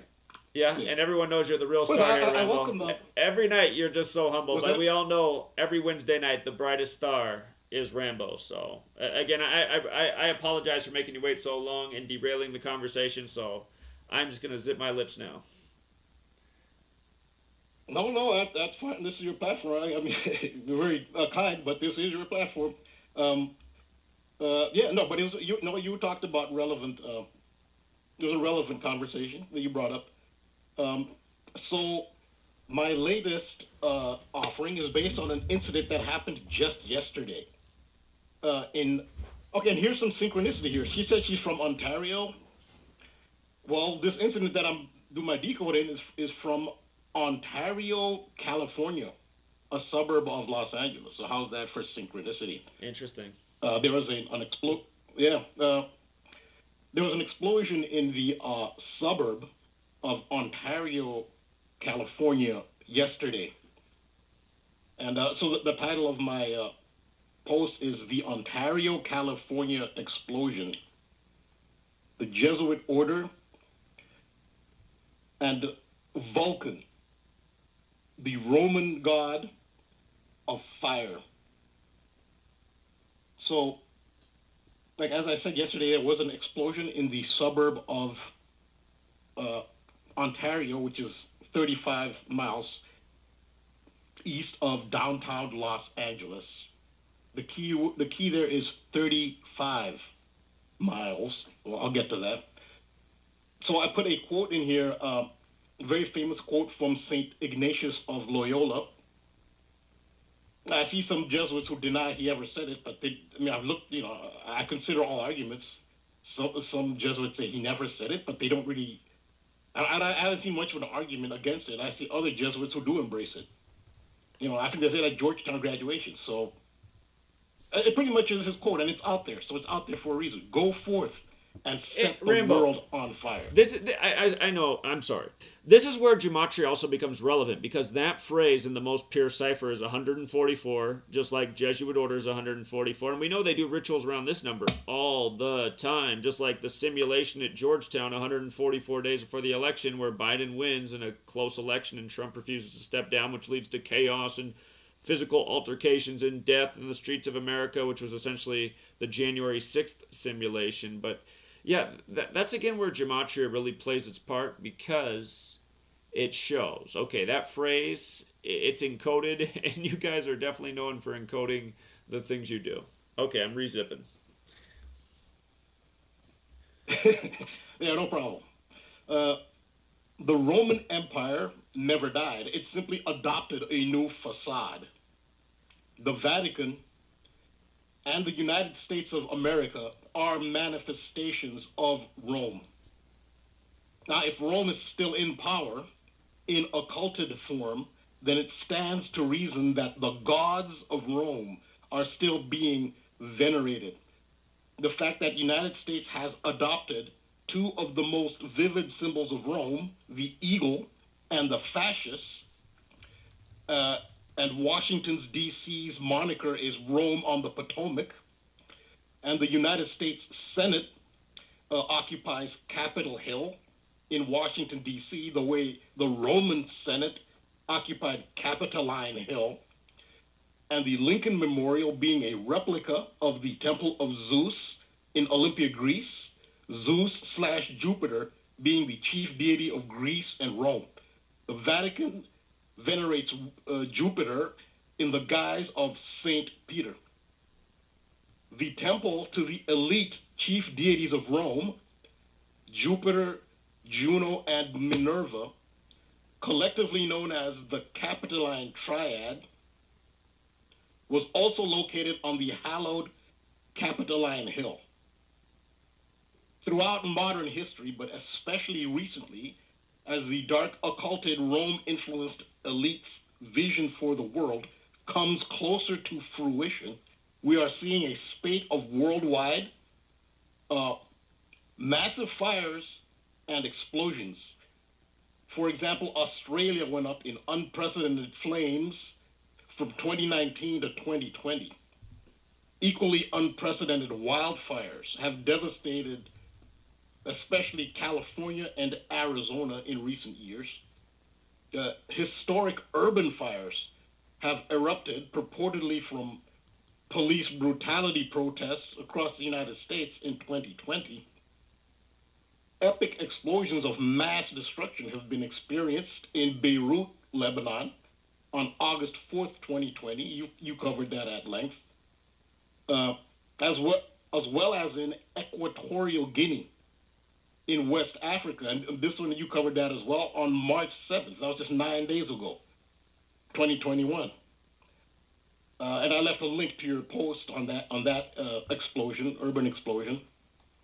And just yesterday, March 16th, 2021, a massive explosion in the Los Angeles, California suburb of Ontario rocked that neighborhood. This was blamed on fireworks. The Beirut explosion was also blamed on fireworks. Fires and fireworks are directly associated with the Jesuit order, primarily through the infamous 5th November 1605 attempted coup of the British government and the assassination attempt of King James I by Jesuits in a plan known as the Gunpowder Plot. It was also known as the Jesuit treason. A major Jesuit conspirator was Guy Fawkes, and the Jesuit treason, aka Gunpowder Plot, is commemorated annually in Britain on the 5th of November on Guy Fawkes Day, also known as Guy Fawkes Night, also known as Fireworks Night or Bonfire Night. Further association between the Jesuit order and fires is the famous quote attributed to the founder of the Jesuit order, Saint Ignatius of Loyola: "Go forth and set the world on fire." Because the gods of ancient Rome are still being venerated, we need to look at which Roman god ruled the realm of fire. That would be Vulcan, the son of Jupiter and Juno. Now, your latest post was about Elliot Page, who used to be Ellen Page, and she's most famous for the movie Juno, and at the end of that movie, she gives birth. Now, if she's Juno, and Juno gives birth, Juno gave birth to two sons in mythology. One was Mars, the other was Vulcan, so I think it's appropriate that I'm doing this right after you just did a post on Elliot Page. The Juno is, and she's apparently is very ritualistically significant when you think of Juno and the significance of these Roman gods. And Vulcan. So at the end of the movie, she gave birth. I did a decode on that, and I said very likely that the birth was Mars. Well, Vulcan was the other birth of Juno. So Ellen Page, is directly relevant to this. So yeah, the son of Jupiter and Juno is Vulcan, the god of fire. Remember that Jupiter and Juno are elite deities honored on the sacred Capitoline Hill. Vulcan, known as the god of fire, was also the god of the forge and metalworking. Vulcan is also the god of volcanoes, from which the term gets its name. Volcano comes from the Roman Vulcan. So he's also known as Vulcan, V-U-L-C-A-N, but also Volcan, V-O-L-C-A-N. Vulcan/Volcan is honored on the holy day of Vulcanalia, which is primarily August 23rd. We may know that as Kobe Bryant's birthday, Kamala Harris's father's birthday, Donald J. Harris. Also, River Phoenix. There were some celebrities born on August 23rd. Well, August 23rd is Vulcanalia. Vulcanalia was also observed on May 23rd. There were actually two observations. May 23rd was another day that Vulcanalia was observed, and that's very relevant because May 23rd in a leap year is the 144th day of the year. And you were just talking about 144. And set the world on fire, and then the god of fire is honored on the 144th day of the year, May 23rd. It all lines up. So I think we're getting to the bottom of what is at the heart of these rituals, the esoteric root. It's the Roman gods, in this case, Vulcan. Another name for Vulcan is Mulciber. I guess that's how you pronounce it, Mulciber. M-U-L-C-I-B-E-R,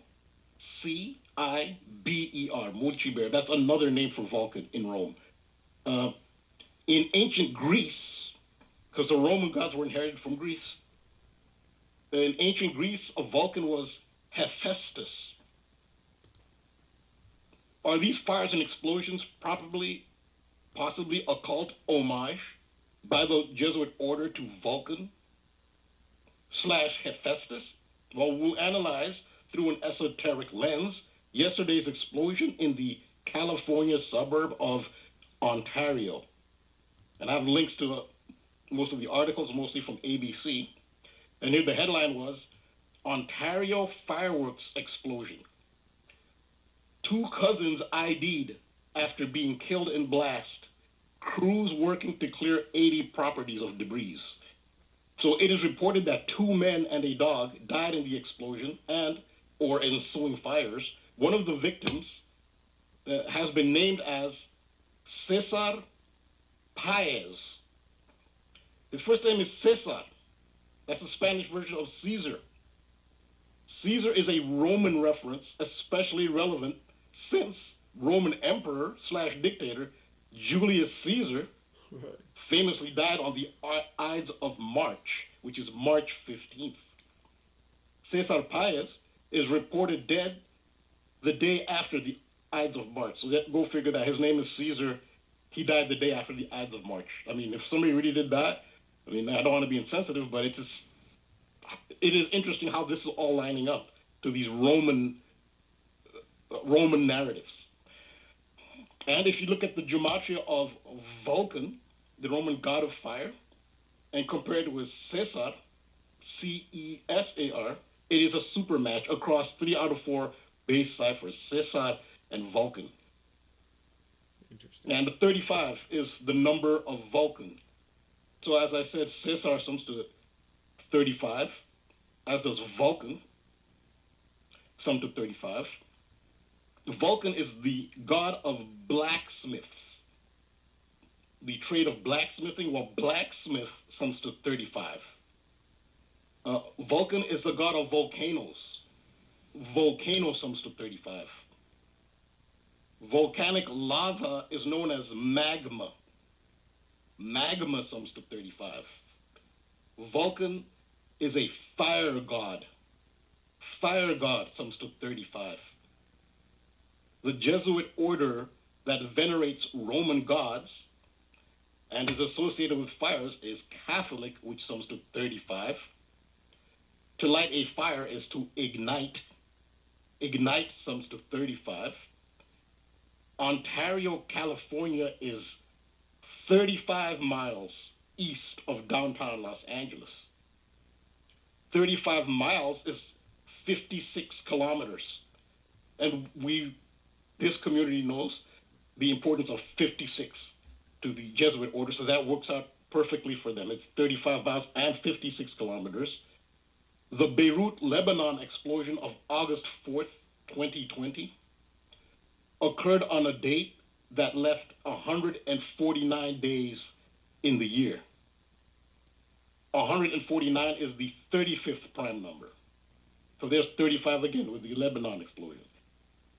Now remember that the Beirut, Lebanon explosion, just like Ontario, California explosion, is blamed on fireworks.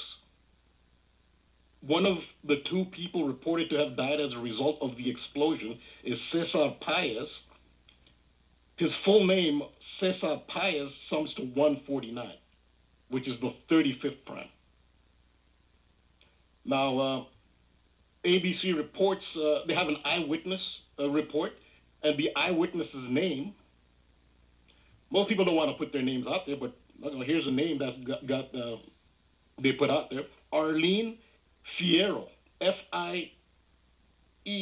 I didn't look into the etymology of Fierro, but come on, just look at that name. We're talking about a fire, and her name is Fierro. So I have not had time to look in the etymology. Maybe someone can do it. Fierro, very suspect name there. So what do you think the gematria of Fierro is? It's 35.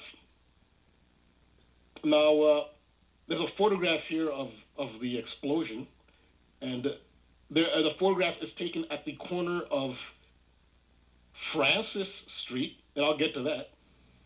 Interesting name, Francis Street. At the corner of Francis Street where it happened, and Bonita Avenue. Bonita Ave, with Avenue abbreviated, AVE, sums to 35. The Ontario, California incident is being labeled the Southern California fireworks explosion, a phrase that sums to 511 and 461. 511 is like the date 5/11, 5th November. 461 is the 89th prime. Vulcan sums to 89. So that's California, Southern California fireworks explosion. That's what it's being labeled as. Rambo, again, I gotta unzip my lips again. I'm sorry, I have to. Okay, so religion equals 89, and the gospel is 89 chapters, the story of Jesus, and the Catholics worship on Sunday, and there's all the connections with 93 in the language and Jesus and the sun being 93 million miles away, and the 930th chapter of the Bible being where the Christian part begins, Matthew 1:1, and Adam lives to 930, and Jesus is crucified between 9 a.m. and 3 p.m., and in 2012 they said his crucifixion's April 12th, the 93rd day of the year, and again he's the Son of God, and the sun in the sky of God is said to be 93 million miles away. And again, triclavianism equals 93, the three nails that are in the Jesuit logo, which is of the sun.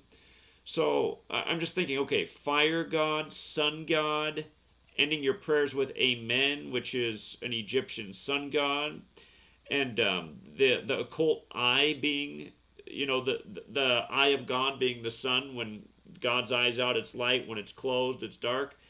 And I equals 35 as well, just like fire god, like I got up there. Does it seem coincidental, or does it seem that there's a greater connection here? Well, yeah, obviously we know that this is, they're deeply ritualistic. So yeah, I did come across some 93s. I didn't write those down. I try to use as few numbers as possible, but I did come across some 93s. I can add them later. Rambo, okay, but clearly they're... I was going to say, Lucifer is associated with Venus, which is also very important to the Jesuits. And there's parallels in the Bible between Jesus and Lucifer. Is there some fire connection with Venus?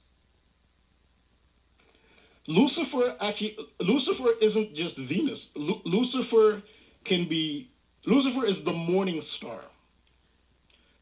The sun is also the morning star. Venus is the morning star. There's a famous quote or phrase, Lucifer, son of the morning. And that's actually a misquote. It's not a complete quote. The full statement is Lucifer, son of the morning star.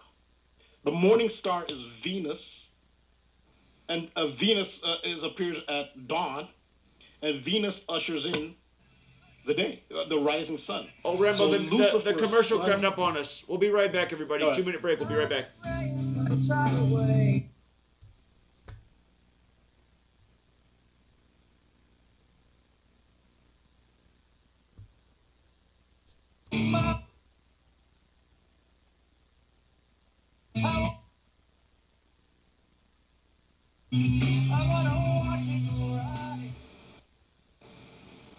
Extendivite, a 7-herb combination made from garlic, cayenne, hawthorn, bilberry, ginkgo biloba, valerian, and milk thistle. Extendivite feeds our body with the right nutrients to keep us healthy. Just listen to what Arthur has to say. I was just calling to tell you what a great product you have. I had used this about 10 years ago after I had congestive heart failure. And it fixed me up and got me going for the last 10 years. Lately, I've been having heart trouble again, so I placed another order because this was the only thing that ever worked. And I just wanted to let you know that you have a great product. To order, call 1-877-928-8822. That's 1-877-928-8822 or visit heartdrop.com. Extend your life with Extendovite. Hey, it's Grace. Can we talk about something serious for a minute? Your age. Getting old has its perks. But remember, being a few years younger, you know, your hair was thicker, you didn't have so many wrinkles, that extra weight wasn't haunting you, and you just felt better. Well, we can't turn back the clocks and go back 10 or 15 years, but you can start feeling and looking 10 or 15 years younger with Nature's Youth RSF. It's a doctor-formulated daily supplement that helps your body maintain its peak performance and fight the aging process. Imagine sleeping better, looking better, and feeling better. See how Nature's Youth RSF has helped thousands of people just like you at nature'syouth.com. Nature'syouth.com. Imagine how it will feel when your family and friends are asking you what you did to look so good. Your secret will be Nature's Youth RSF. It's time to start looking better and feeling better. Learn more and order your Nature's Youth RSF at nature'syouth.com. That's nature'syouth.com. That's nature'syouth.com. For 5,000 years, the world was ruled with wooden ships by one man. 242 years ago, a small group of free men crafted a new nation built on liberty and freedom. Global elites have been fighting to destroy this new nation called America ever since. Based on actual events, Charm of Favor tells a true story of how they corrupted the election system. They infiltrated federal agencies and murdered witnesses, judges, and even presidents to keep from being caught. Now, the largest and wealthiest crime syndicate the world has ever known has been drawn out of the shadows. They have killed hundreds of Americans and recently attempted to assassinate half our congressmen. Still, they escape arrest through an almost supernatural charm of favor. Read Charm of Favor and be prepared to open your eyes to what may lie just around the corner. Charm of Favor is available on Amazon and Barnes & Noble.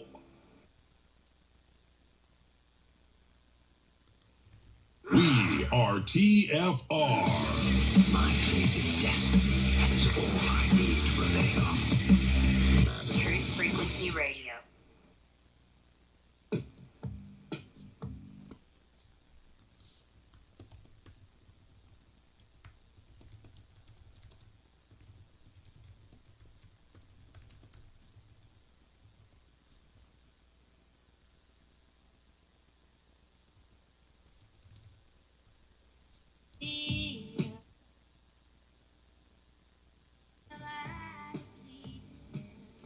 All right, we're back, Truth Seeker. We got Rambo with us. Some of you in the chat asking over the break, did you hear about the death of the Tanzanian president? He's dead 139 days after his birthday. That's the 34th prime number. Black equals 34. Also interesting about 139 being the 34th prime. If you write out Freemasonry, it's 139. And if you write out free, it's 34. 139, the 34th prime. Black 34. Black president dead 139 days after his birthday. And I'm sure there's a lot more to it as well. I see he was born in 59, dead on the 17th. Remember, 59 is the 17th prime, and kill equals 59 and 17. But yeah, I'll look into this more. I wasn't aware that this was in the news today. So I will definitely look into that a lot more. And without further ado, I'm going back to Rambo because he was interrupted. We're back, Rambo. Thank you. Thanks. The Tanzanian president actually had publicly exposed the COVID test, the PCR test. He actually sent the WHO some samples because they sent a test kit to Tanzania, and he took samples from fruit, and he labeled them with a person and an age, and then the test came back positive for COVID. And what he did, he said that proves that the tests were bogus. It actually made the WHO just look like complete clowns, and he really clowned them. Because he sent them, he sent them samples from fruit, DNA samples from fruit, which their test kit thought they were human, and it gave them a positive reading. So he exposed COVID. I think that has a lot to do with why he died. Yeah, that sounds about right. That sounds about right. Yeah, you should see his speech. You should look up how he exposed COVID. Hey, also you asked his name, John Magufuli, or however do you know how to say his name correctly? I have to see how it's spelled, but yeah, I'm pretty sure I can pronounce it properly. I don't know how it's spelled. Magufuli.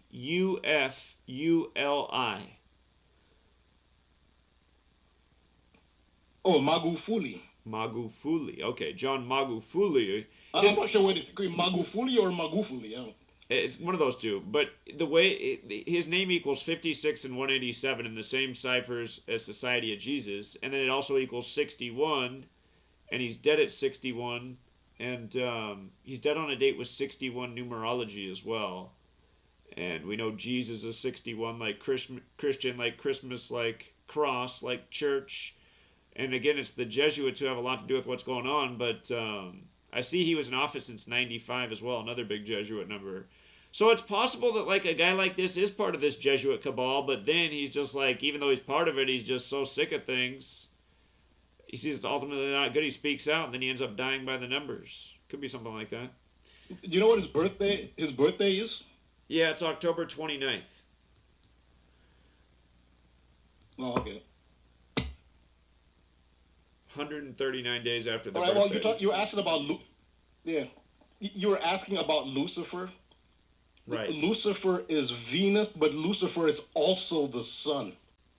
The moniker for Lucifer is, I guess people erroneously say Lucifer, son of the morning. It's Lucifer, son of the morning star. Venus is the morning star, and Lucifer meaning the sun. The sun is the sun, S-O-N, of Venus, because Venus is a harbinger of the sun in the morning. So the female version of Lucifer is Lucy, which is Venus. Lucy is Venus.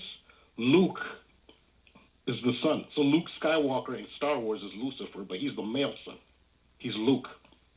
And actually the morning star is a trinity, because another morning star, which is not as visible and smaller, is Mercury. The only time you can really see Mercury with the naked eye is at dusk and dawn. Mercury is also the morning star. So the morning star is actually a trinity. It's the sun, Venus, and Mercury. They're all, the three of them are morning stars. And in Revelation, I think it's 22, somewhere Revelation 22, Jesus says, I am of the, he called himself, I am the bright and morning star. Jesus refers to himself as the morning star. And Jesus is representative of either the sun and or Mercury. So that's what Jesus meant when he says, I am the morning star in Revelation. Very interesting. So so Yeah, so Vulcan's 89, and 461 is the 89th prime. Southern California fireworks explosion is 461. Southern California fireworks explosion is 511, like the date, 5th November. If the notion of Jesuit influence seems to be a stretch, then consider the location of the explosion, Francis Street, West Francis Street to be precise, Francis being the name of the current and first openly Jesuit pope, happened on Francis Street. Remember that the commemoration of the Jesuit treason, 5th November 1605, is known in Britain as Fireworks Night. And the Ontario, California explosion is blamed on fireworks, and the gematria should end all doubt. The location of the explosion, West Francis Street, with street abbreviated ST, and Jesuit treason are a perfect match across all four base ciphers. West Francis Street and Jesuit treason. And you talk about fireworks, all four. I mean, I think this should end all doubt. This is the beauty of multiple ciphers as well, because the odds of two phrases matching, which are related, matching up over four different ciphers just emphasizes more the fact that it can't be a coincidence. That it's deliberate. Yeah, so West Francis Street, 1676. That's what street abbreviated, ST. Jesuit treason, 176, but also Guy Fawkes Night is 176. Guy Fawkes, also known as Guido Fawkes. Guido Fawkes is 176. 9 days before this, and you covered this, I left a link to your decode. There was an explosion in an urban area in Equatorial Guinea in West Africa. Well, Equatorial Guinea comes to 176. The popular refrain from the 1605 British Jesuit treason gunpowder plot, remember, remember, the 5th of November, sums to 176. All these related terms. Explosions and fireworks, Jesuits, 176. I mean, what are the odds of all that matching up? Then there's the number 50. West Francis Street was street abbreviated ST, and Jesuit treason, both sum to 50. Remember, Jesuits. One of the two reported death. Jesuits, the plural is also 50, just like Washington, their city. Jesuits 50, Washington 50, in the same cipher that you have up there with the guy's name, Cesar Paez. Oh yeah, okay, yeah. That's another one. And this is what the ABC reported. Quote: the incident occurred shortly after 12:30 p.m. Tuesday in the 400 block of West Francis Street. About 50 firefighters still worked to douse the flames. So 50 firefighters. You think that number is a coincidence? No, it lines up with this. Another quote from the report is, just after 2 p.m. Tuesday, fire officials issued an evacuation order for the Francis Street and Maple Avenue between Fern and San Antonio Avenue. So all these are interesting names, Maple Avenue and San Antonio Avenue. Close to the scene was Maple Avenue, which they highlighted. And you look at the match between Maple Avenue and Beirut, and it's a super match over three base ciphers. So you remember that what they have in common is fireworks. We're blamed for both ones in Beirut. So Maple Avenue is abbreviated AVE. Also, so Maple Ave is 75, Beirut is 75. The incident yesterday, March 16th, was the 75th day of the year. So 75 is significant there. Maple Avenue, with Avenue spelled out, also sums to 115, like the date November 5th. San Antonio Avenue is also highlighted. Now, the Greek form of Vulcan, the Roman inherited Vulcan from the Greeks, Hephaestus. Hephaestus and San Antonio, again, is a super match over three of the four base ciphers. Another aspect of this, it could be a ritual around the star Sirius. So the headline is that massive fireworks explosion kills 2 people and a dog in Southern California. So the Ontario, California explosion and fire could also have been a Sirius ritual. In the occult, Sirius is a sacred star. It's highly venerated in Freemasonry and the occult. Even it goes back to ancient Egypt. Highly venerated, the star Sirius. And Sirius is known as the dog star or the wolf star, and we know the importance of the wolf to Rome. Often a dog or a wolf will appear in a Sirius-related ritual. Rome was founded in mythology by Romulus, who was nurtured by a female wolf, along with his twin brother Remus. The star Sirius is located in close proximity to the constellation of Gemini. And the symbol of Gemini is twins, and it is said that the power of Sirius emanates through the pillars of Gemini. That's why you often see twins and Sirius in the same ritual. You see that very often. So the reference, and this ritual was performed on 9/11, when a security dog named Sirius is reported to have died in Tower 2 of the World Trade Center. Who knows if there really was a dog like that. But, and that was a Sirius ritual. You saw the Twin Towers and Sirius. That's the star Sirius, which is located in proximity to the constellation of Gemini. And they say ritualistic, symbolically, its power emanates through the twin pillars of Gemini. Also, the time they give for the explosion is 12:30 p.m. If you look at the date, 12:30, December 30th, that's around about the time that Earth is closest to Sirius, to the star Sirius. So it does look like, and yes, and that's why they report that there were two men and one dog died. That seriously looks like a Sirius ritual. Also, if you look at, I didn't put this up yet, but the gematria of Sirius is 67, 95, and 32. Vulcan, with its alternate spelling, VOLCAN, has the same three values, 67, 95, and 32. So I think this was also a Sirius ritual. Also, on the Free to Find Truth platform, Truth Does Not Exist was asking me about a dog Sirius, but I wasn't sure what he was referring to. I don't know if he's listed, but I don't know if this is the dog he was referring to, because he just asked me about a dog named Sirius. If this is the dog he was referring to, then I can give him more on that. He just asked me about it, and I wasn't sure, and it just came up just by. I didn't even know it would come up in this. So just if he's listening, I will get back to him. But I wasn't sure if this was the dog he was referring to Sirius. But yeah, so the two dogs and the dog and the two men killed is part of a Sirius-related ritual. Very interesting. Yeah, and, it would be tragic to find out that they really raised a dog named Sirius just for the ritual. That would just make it all the more sick.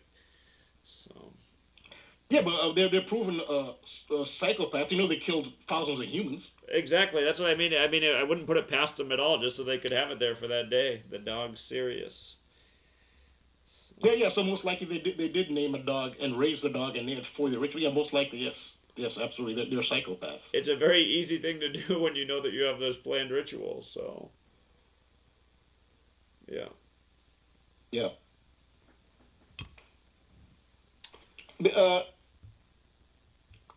There's one thing I was thinking when you're talking about people who might be concerned about if you put yourself out there, you'll receive trolls and harassment.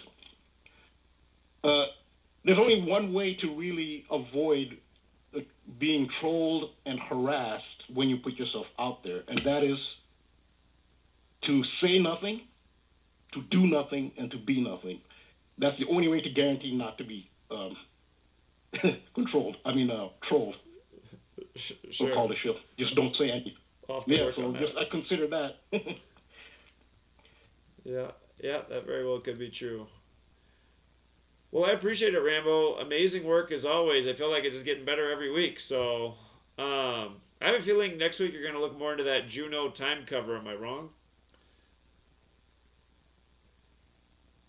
The Juno. Remember, I talked about they were talking about how gender reveal parties were setting fires. creating Yeah.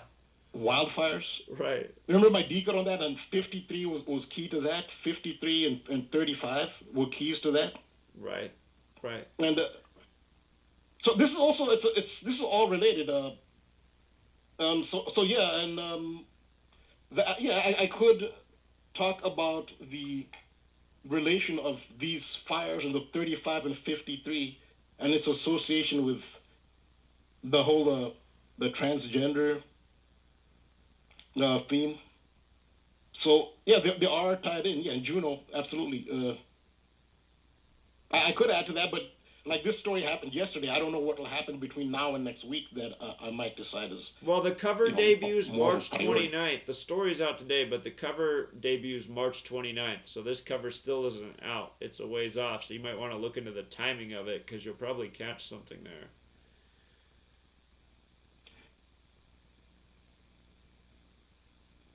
Yeah. So yeah, I'll look into that. But yeah, I definitely see a between 53, the transgender number 53 and 35, and how this is related to Vulcan. And again, at the end of the movie, she played Juno. Juno gave birth to Vulcan. So yeah, this is completely related to it. And the cover is coming out on a 53 date numerology, March 29th, 21st. So. Oh, okay. There you go. Yeah. So you're already decoding it. Yeah, but I know that you would probably see a lot more here, as you always do, Rambo. But yeah, no, cover whatever you want. I just, since you started with that, I was like, maybe he's going to do that for his next post. Look more into that cover. So, yeah. All right, friend. Well, I appreciate it. If there's nothing else, I guess we'll hear from you next week, or unless you let me know sooner. Because, again, people enjoyed the other week when you called me over the weekend and you did that separate stream. So if you ever want to do that again, I'm here. Yeah, I'm glad you got positive feedback. Maybe I can strike while the iron is hot and do the if I see something Ellen Page, so it can flow with this. Okay. All right, Rambo. Appreciate it. I'm not promising, but yeah. Yeah, whatever time allows. I get it, man. Thank you. All right, thanks again. Yeah, you have a good night. Take care. Okay. Now, from there to Toronto. So, second call from Ontario. Amazing. How are you doing this evening? Oh, hi, Zach. How are you? Doing well. It sounds like Natalie. Yes, it is me. Appreciate you calling back. Yeah. What's going on? Yes, sorry for hanging up on you last week. Oh, that's okay. Last night. That's okay. Okay, so I called back to continue with the sports decode. Okay. We're going to do the last guy. Okay.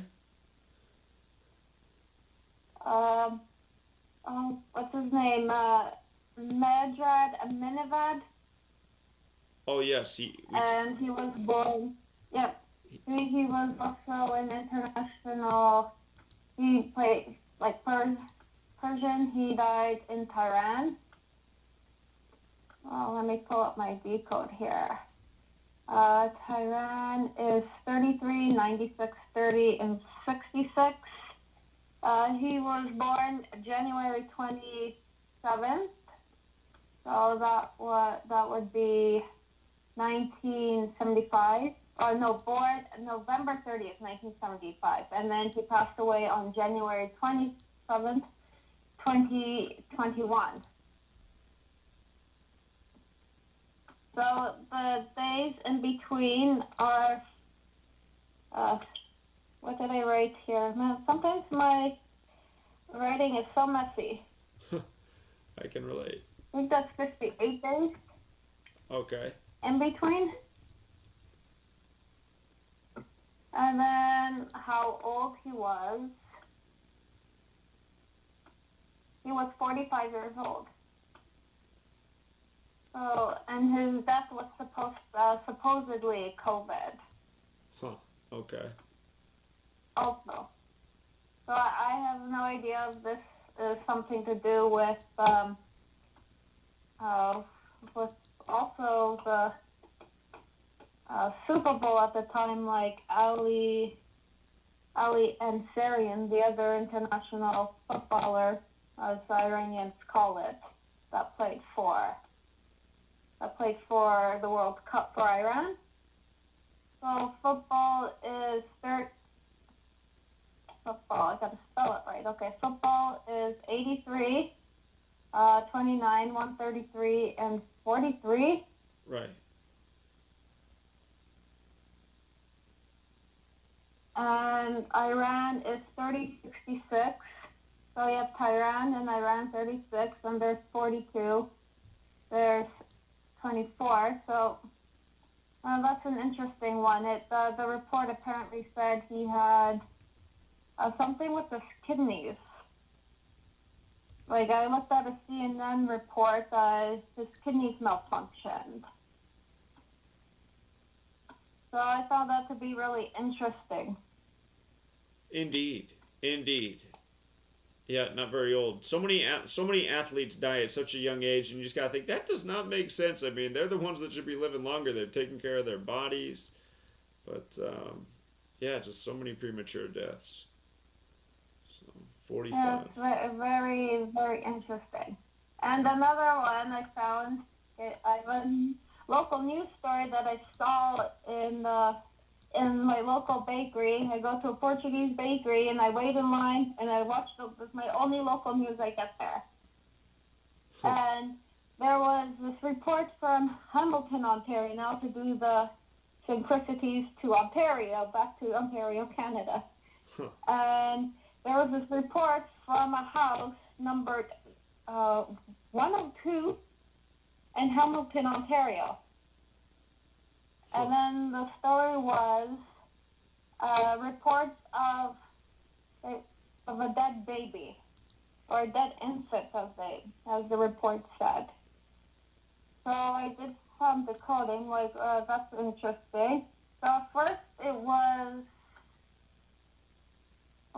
like a dead baby, it was the body of a newborn child. So this is not saying like you want to talk like over like a tea or a nice glass of wine. Let's talk about dead babies. Like, who in their right mind would want to talk about something like that? Sure.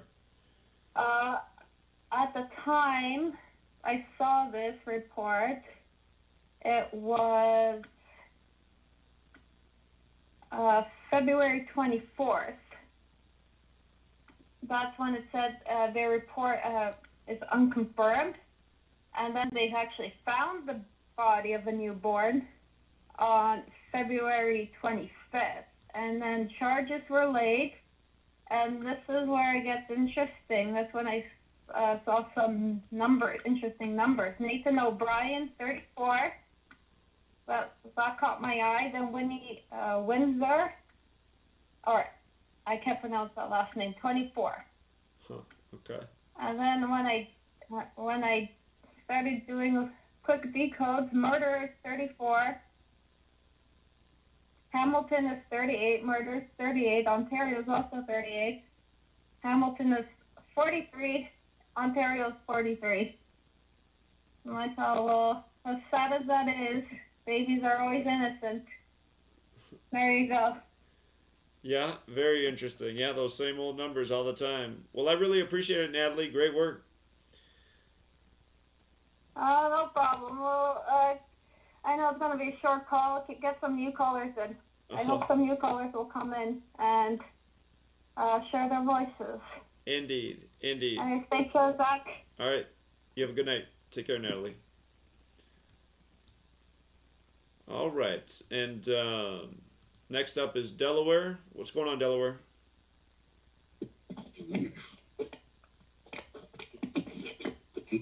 Hello. Hey, what's up, man? Hey, what's going on, Zach? Yeah, I'll be brief about it. Since you said earlier the theme was about college basketball, I was going to see, I saw a stat earlier for Syracuse versus San Diego State, and it said that San Diego State University is on a 14-game winning streak, second behind Gonzaga for having a long streak in Division I. I know that the word N equals 14. Could you see an upset with Syracuse beating Syracuse beating San Diego State University? So here, I'll give people an insight on this game. So, you know, today on Patreon we went through all the first round games. There's 32, I guess there's 34 games total if you count the first 4 that start tomorrow. But that game's tricky because here's what's up with that game. If Syracuse wins the game, they'll get Jim Boeheim, if I'm not mistaken. It's either Jim Boeheim or Syracuse as a program will get their 69th tournament win. I think it's actually Syracuse as a program will get their 69th win. And if you write out San Diego State Aztecs, it equals 69. And in the most pure cipher, too, the alphabetic order with rules of numerology. So that's there for Syracuse. But on the flip side, Boeheim can pick up his 34th loss in the tournament. And Aztecs is 34. And if you flip it around the other way, the alphabetic order, San Diego State is 139, which is the 34th prime.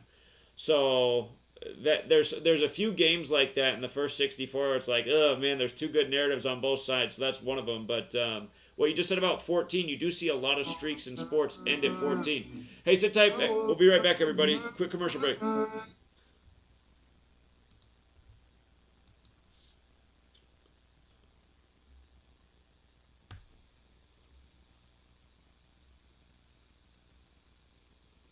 Censorship and regulation is becoming an ever-growing problem in today's modern media. From the mainstream to YouTube and Google, the information you're looking for is buried by official narratives and propaganda.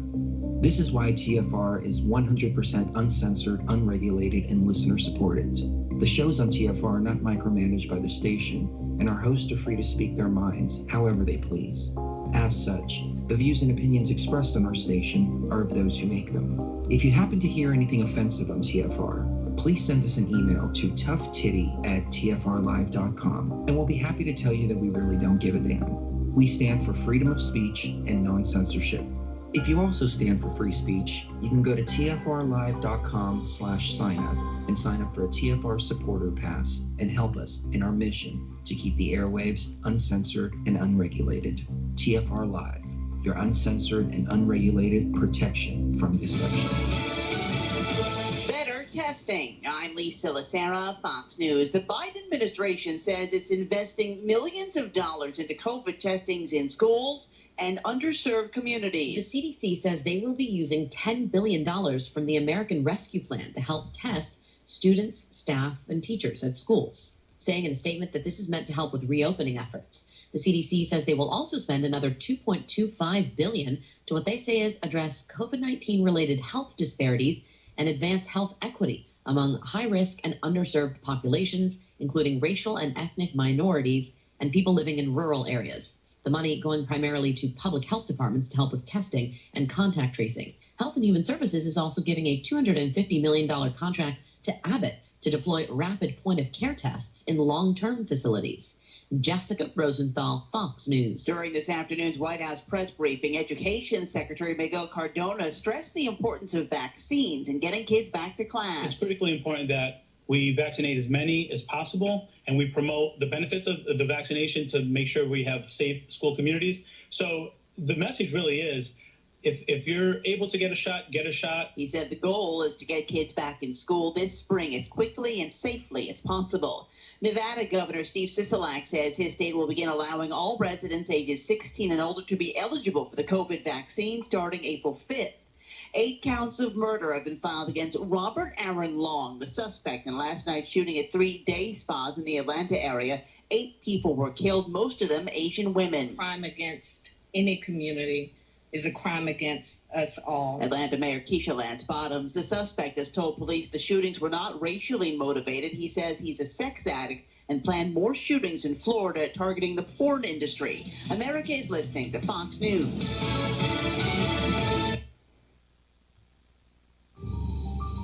You must unite what has been set aside. We are TFR. Truth Frequency Radio.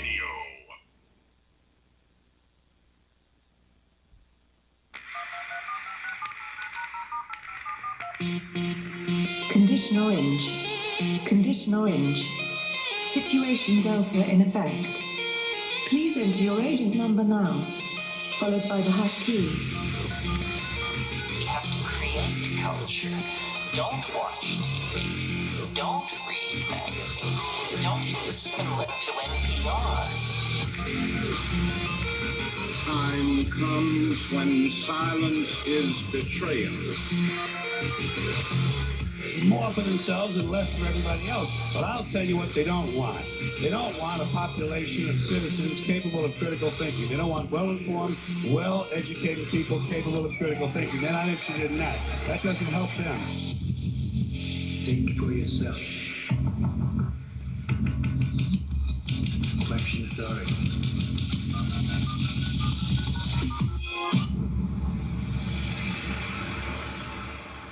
This code has been compromised.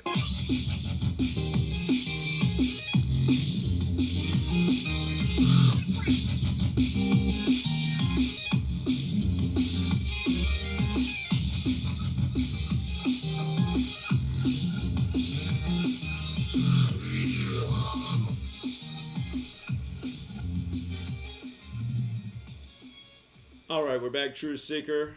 We had somebody call in about the tournament. Again, tonight we said all questions were open about the tournament. And Delaware got cut off, so I'm going to let him finish his thought. You're back on, friend. Okay, yeah, he was on. Hey, Zach. Okay. Is there any significance to the Florida power forward, small forward, Keontae Johnson? You know that he collapsed back in December. Oh, I gotta go back and look at that story. I forgot about that. I'm glad you brought that up. I'll go back and revisit that. And they play Virginia Tech, and Virginia Tech has only played 2 or 3 games dating back to February. And I know that was a story that you spoke about a while back.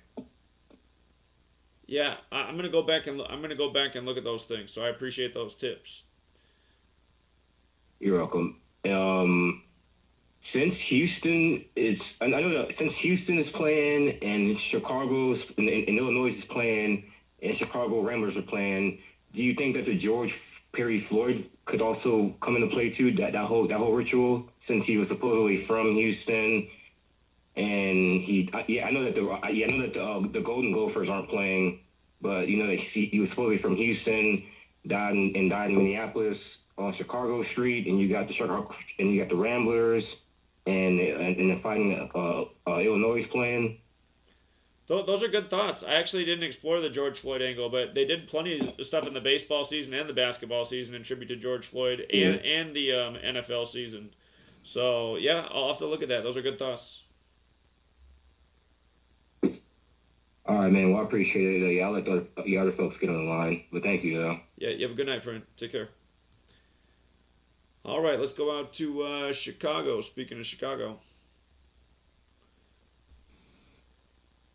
Chicago, you're on. Hello? Hello, yeah. Hello? Yeah, you're on. Man, what's up, Zach? How you doing? I'm a new caller. Yeah, I appreciate you calling in. Hello? Yeah, first time calling in. Great. Yeah, what's up? Yeah. Man, I wanted to tell everybody that I'm really trying to put this knowledge out and stuff.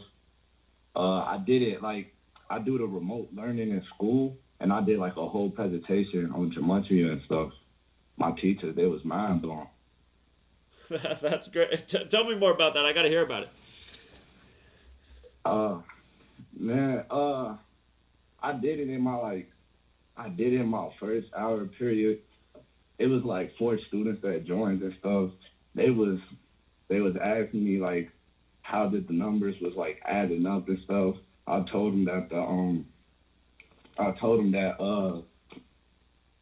it come back to the book of formation. I'm sorry, I'm very nervous. I ain't gonna lie to you. Well, you sound great, but that's right. Kabbalah's book of formation. That's where it all goes back to. So perfect answer. See, I already know that you must have done a good job if you had everybody mind blowing. Because most people, when they try to share this with new people, they just shut down. So if you had everybody mind blowing, you did something right. Yeah. My second period teacher, she was really mind blown, and she got the vaccine too. Oh. So I think she was yeah. But yeah, I'm trying to put this knowledge out. I'll be putting it out on Snapchat, but man, these Chicago people, they don't want to listen. All they want to do is just. I think that's people all over the place. It's funny. Two guys flew out from Chicago to Seattle to help us get out the word this past weekend, and they did say that in Chicago it might be even worse than Seattle. So I hear it's tough there too. Yeah. So interesting. Yeah, but yeah, that's all I wanted to say. My brother, he entered Gematria. His last name is Caesar. He been doing some decodes on that and stuff. Well, but he's asleep right now. Sure. Well, it sounds like it's good he knows you. You got him on the right path. And call back again. You sounded great, and I'm glad to hear your story too. So appreciate it, man. You have a good night. All right. All right. All right, you too. Yeah, take care, man. Yeah, I love to hear that. I love to hear that it's getting shared, especially in a school setting. What's up, caller? Hey, Zach. How you doing? Hey, how you doing, man? Doing all right. So, Marvelous Marvin Hagler died from the vaccine, right? Well, I was pointing out... I don't... Yeah, he died March 13th, 313, and Marvelous Marvin Hagler equals 313. And it just reminds me, decade of vaccines equals 313, and that's Bill Gates' whole thing. And 313 is the 65th prime, and Marvin Hagler alone 65, and pandemic 65, and decade of vaccines is also 65, and Bill Gates is 65 while all this is going on, and they simulated that coronavirus pandemic October 18th on Melinda Gates' 65th day of her age, and 65 million people die, and that simulated coronavirus pandemic, and they were married 65 days after Bill Gates' birthday, and a whole long list. But yeah, Marvin Hagler had all those numbers, and then the rumor was that he'd just gotten the vaccine and was showing some bad symptoms before his reported passing. So they put that out in the mainstream. They did. Yeah. So what do you know about Tommy Hearns? Thomas the Hitman Hearns, that was his buddy, and he said he died from that vaccine. And what do you think, they're going to take him out now? Well, maybe not. Maybe his deed was because think about that. Tommy the Hitman Hearns put out the word about Marvin Hagler getting the vaccine. It just seems kind of like a mocking in a way. So I don't know. I don't know. See, I didn't see it. I just heard, that Tommy said that, and that's what they reported being from Detroit here. I took it that Tommy and Marvin were buddies. You know what's wild? That was like his best friend. I just had to look up what day Tommy Hearns' birthday is. What's wild is his birthday is the day they did the Event 201 simulation. How weird is that? The day of the simulation is his birthday. The day of the coronavirus pandemic simulation where they rush out vaccines. That's his birthday, October 18th. Wow. Incredible. So you think Tommy is part of it then? What do you mean? Well, his name earns. I just had to look it up. Equals 65, just like Marvin Hagler, like pandemic, like decade of vaccines. Dead on 313, 313, the 65th prime. It looks pretty ritualistic. So. Wow. So Marvin was a ritual, and you think Tommy's next, or do you think he's... You know what else is funny, man? Here's what else is messed up. His name, Thomas Hearns. Thomas Hearns equals 66. That's what age Marvin Hagler died at, 66. And yes. Corona equals 66, and it's made out of 6 letters. Corona, 66, 6 letters.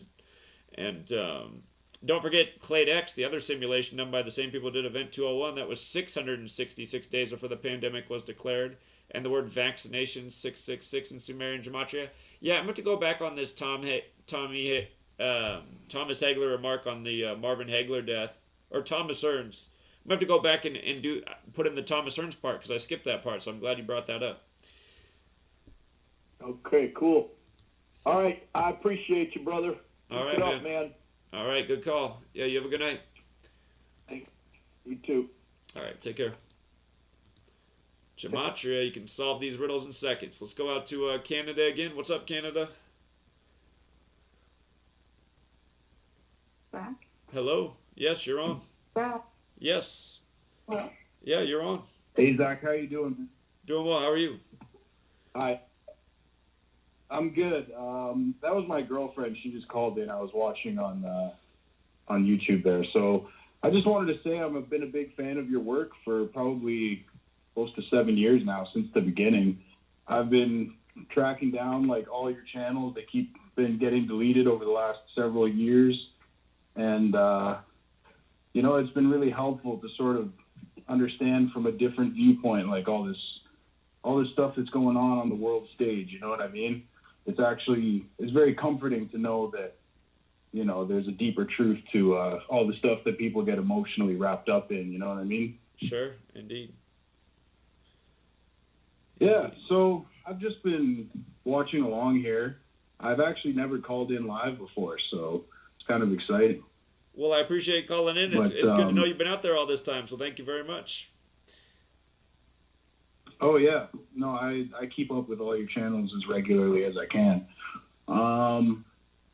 Yeah, I don't really have anything too specific I wanted to talk about, but I mean, I've been into the truth community for quite a long time now. And, you know, there may be some people that get into politics or conspiracies and news or whatever, but anytime you try to explain what's going on with the numerology and the gematria, people seem to shy away from it. Like it's a little too much for them, or they don't seem to see the connections the way that you do. You know what I mean? But I appreciate your dedication. Yeah, I know exactly what you're saying. So I appreciate your dedication too, sticking around for this long. Thank you. Oh yeah, I've actually recently moved to the city of Winnipeg, and I was wondering if you knew any of the connections with the city of Winnipeg in Canada, because there seems to be there's a lot of occult architecture and history here in the city, like the Winnipeg Legislature building, which is like the provincial capital building. It's full of all of these Masonic symbols and architecture and all kinds of stuff. So it's really neat.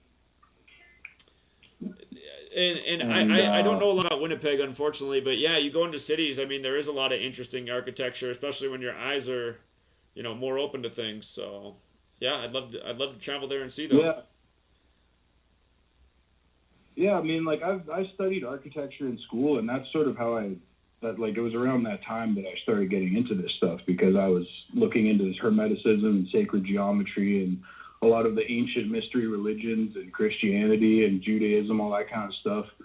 So, I mean, it's kind of weird being on the spot. I don't really have anything too specific I wanted to get into, but I just wanted to thank you for all the work that you've done and just keeping things interesting, because it seems like every time some world event happens, you know, you're one of the first people that I go to really see, you know, what's really going on instead of getting too emotional about things. You just have to understand a lot of it is all pre-planned and scripted, and I just like your take on things, man. Well, I appreciate that. Yeah, and I mean, that's exactly what I'm trying to do. I'm trying to help people see that people are trying to psychologically mess with us, steer us, and we don't want those things to happen to us. So yeah, you're taking the work for exactly what the purpose is. So thank you again, friend, and I hope you call in again. Yeah. So it was good to hear your voice. All right, I'll probably call back some other time. Thanks a lot for what you do, man. Keep it real. You're welcome, man. You have a good night. I look forward to it. Take care. Yeah, you too. Thanks, man. All right, let's go out to Atlanta, where the spa murders are happening. What's going on, Atlanta? Yo, Zach, I got a vent, man. I just got this is Day with Open Eyes again. I just got my channel deleted by YouTube, man. It just gets worse and worse, man. It's so hard to keep a channel up. There's so few things you can say. Well, what was your great offense? Yeah. Man, okay, so does it seem like I feel like they're coming after the smaller channels for real this time. It's like, because you can get away with saying certain things on your channel, but it's like a lot bigger than mine, but it's like I can't say shit. I just mentioned, okay, in my last video, you know that video that you watched of the actor, the Mexican actor interviewing Fauci? Right, yeah. All I did was post a reaction to that video. I didn't even use any gematria. I didn't even say anything offensive. Nothing. All I did was say, well, yeah, it seems like he should be unsure about the vaccines because they're being rushed out. all the pharmaceutical companies, what Fauci should say is all the pharmaceutical companies that were at this event 201 simulation for a coronavirus disease outbreak right before the coronavirus disease happens on the same day as the military war begins again in Wuhan, China. They all benefit. They all stand to gain from these vaccines. They all originate vaccines. And on the anniversary of the Cladex simulation, which main point is about the rushing out vaccines we get Operation Warp Speed founded on. And I was just like, does that know those things seem suspicious? Whole Right. channel going for saying that. Isn't it crazy? Exactly. And there's They don't. Isn't it crazy because you're just stating facts and you're not making any blanket statement, but you're just saying, isn't that interesting? And the next thing you know, it's medical misinformation. So you just see what it really is. This is stuff that they put out themselves. Right, and they don't want people connecting the dots, though. That's the thing, because they realize nobody knows about these things. That's like what we're finding out in Seattle 2 years in a row. Nobody knows about any of these things. So just for asking people about them. And then what's crazy is when the mainstream brings it up in an article, they say it's like a conspiracy theory. My mom is on a 30-day suspension on Facebook. I think she's already like 3 weeks into it, but all she did was shared a video that somebody else posted with the like 20-some minute review of the Event 201 simulation, the actual review from YouTube. She got a 30-day suspension just for sharing that. So it's like, it's the actual just... So yeah, they just don't want people to be aware of these things. Yeah, and my dad my sister already got the vaccine because she wants to be, and she's working in the medical field, so she has to get the vaccine. And my dad's gonna get it, and they were asking me, how long was I gonna hold off on getting this shit? I ain't taking that shit. Never. You know what I'm saying? Like, I'm holding out all the way. He's like, well, you're gonna have to give me to some point. Nah, I'm gonna thug this shit out some type of way because I'm not getting that shit. Because but again, even just off principle. Go ahead. But even just off of principle, even if that vaccine does nothing to you, I don't want to take that shit just off of principle, because knowing that the shit was all planned for their agenda, for their gain, because they all conspired to come together. Just knowing that, I don't even want to fucking feed into the shit, even if it does nothing to you, because I know that they did all that shit on purpose. And I know that I'm just feeding into the shit that they doing. It's like, so you know what I'm saying? Exactly. That is right. And I remind people that when they said the first people got the shots in the world, Maggie Keenan and William Shakespeare, exactly how they reported I heard about that too. They got it in Coventry. And Coventry means social isolation. Social isolation. That's what's going to happen to everybody who doesn't get the vaccine. I know about all of that. Yeah, that's it was all on my channel that they took down. Could you go to my second channel? It's just called J with Open Eyes 2. There's no space. It's J without the H, Open Eyes 2. There's no space in between. There's a space between eyes and 2, but there's no space between J with Open Eyes. And it was just. But it's like they don't even allow my shit to grow. It's just, it's just so frustrating, man. Because I'm trying to tell people in my family about this, and I told my mom about it, and she understood what I was saying. She agreed, but it's like everybody else. It's just I don't understand this. And again, like you said, most people don't know about this. My dad doesn't know about Event 201. Well, I told him about Event 201, but he didn't know about it when I told him. But he still didn't. They still don't get it. It's just because they feel like the life is gonna be inconvenient if you do get it. But it's like people don't realize that it's only gonna be inconvenient because most people still chose to feed into the shit, and it's frustrating. That's right. Like if nobody went along with it, it would just break it all. It would be over. It would be over. Yeah, if nobody lined up for this, they wouldn't be able to do anything. And notice how. I'm not making no videos, or I'm not making any claims that Bill Gates is a reptilian or the earth is flat or none of that bullshit. Notice how those videos get to stay up while my videos just talking about the simulations that went down get taken down. My whole channel gets deleted for those videos. Again, because that's the real thing. The outlandish stuff they allow to blow up because they know that it's going to make the people who talk about real conspiracies look stupid and look dumb and crazy, and it's going to discredit us, Yeah, all exactly. I'm saying is, that's a what bunch the of whole pharmaceutical QAnon thing was companies came about. together on purpose, and people... and people think... I don't understand why people... It's just so... I don't get it. Like, why is it so hard for people to come to terms that this shit will be done on purpose? I mean, people say, Well, you saying the conspiracy? Like they say it like it's impossible. Like there's no way a group of people could come together and plan something out for their own game. Like there's just no way that ever happens. Like that shit happens all the time. It's like, so it's crazy how nobody it's not even that I think that I'm super smart.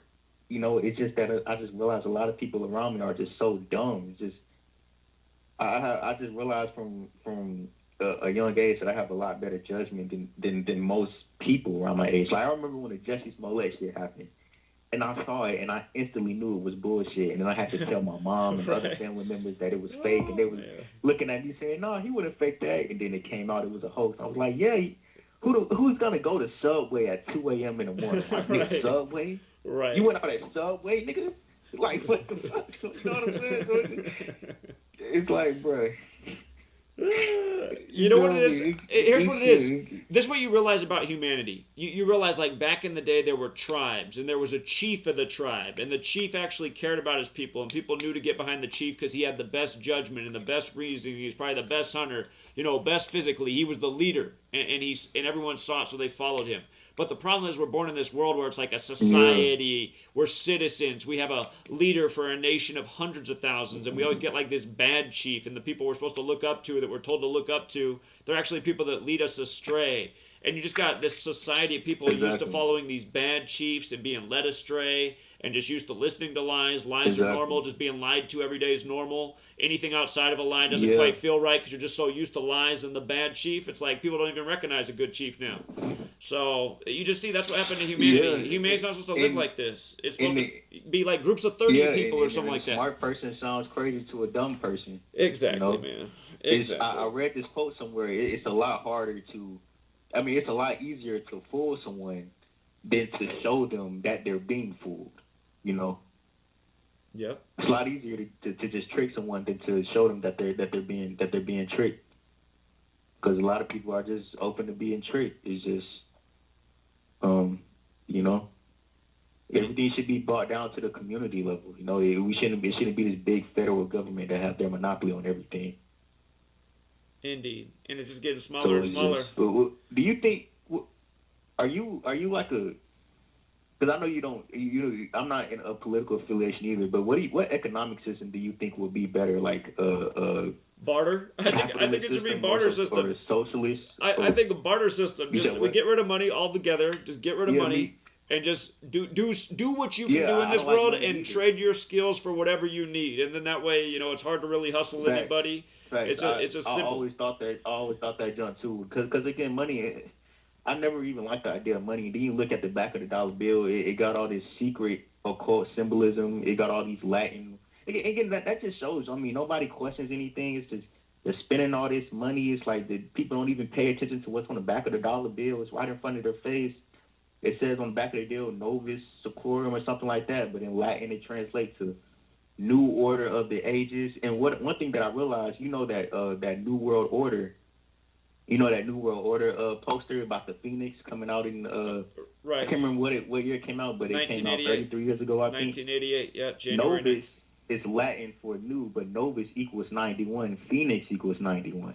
And they show that for the New World Order. So I was like, oh, okay. And then they have it on the back of the dollar bill. No wonder they took down your channel. That's why your channel's getting taken down. That's why your channel's really getting taken down right there. Because see, you're taking the information, you're communicating it well, you're taking it to the next level, you're making your own observations, so you're already under the watchful eye.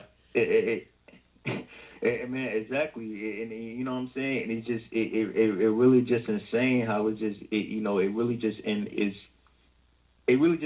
saying just how just in your face it really is, and all you gotta do is just take advantage of it, and I'm already and also they just with the Jesuit pledging $100 million to descendants of slaves. If you write out descendant of slaves, it equals 100. If you write out African American, it equals 100. Of course, they choose 100 million. Yeah. So, it's just they should really do everything by the numbers. Indeed. It's frustrating. It's honestly frustrating in the sad scene line. How old are you?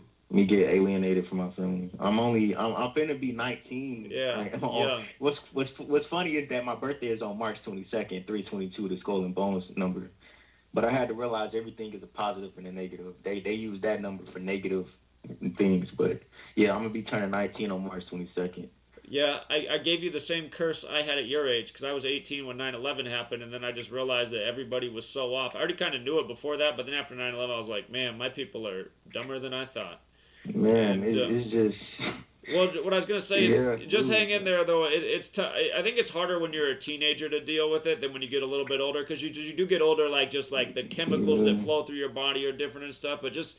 hang in there, man, and be tough, because you're going to be way ahead, and then it'll build character. But, yeah, it is tough, man. It's just like they say, all good things come hard. So it's going to be hard being isolated from everybody else in terms of seeing the world for what it is. But I think in the long run, it's worth it. Yeah. And, yeah, everybody out there, support this young man. Support this young man before they delete his channel again. Yeah. So. You said what? I'm telling people to subscribe to your channel before they delete it again. It's yeah, on the screen. They're gonna delete it. I had to already make a third channel, and Yeah. And please, because like I already said in my video, I had one person comment in my the commercial come up. We'll be right back, everybody. Sit tight. All right.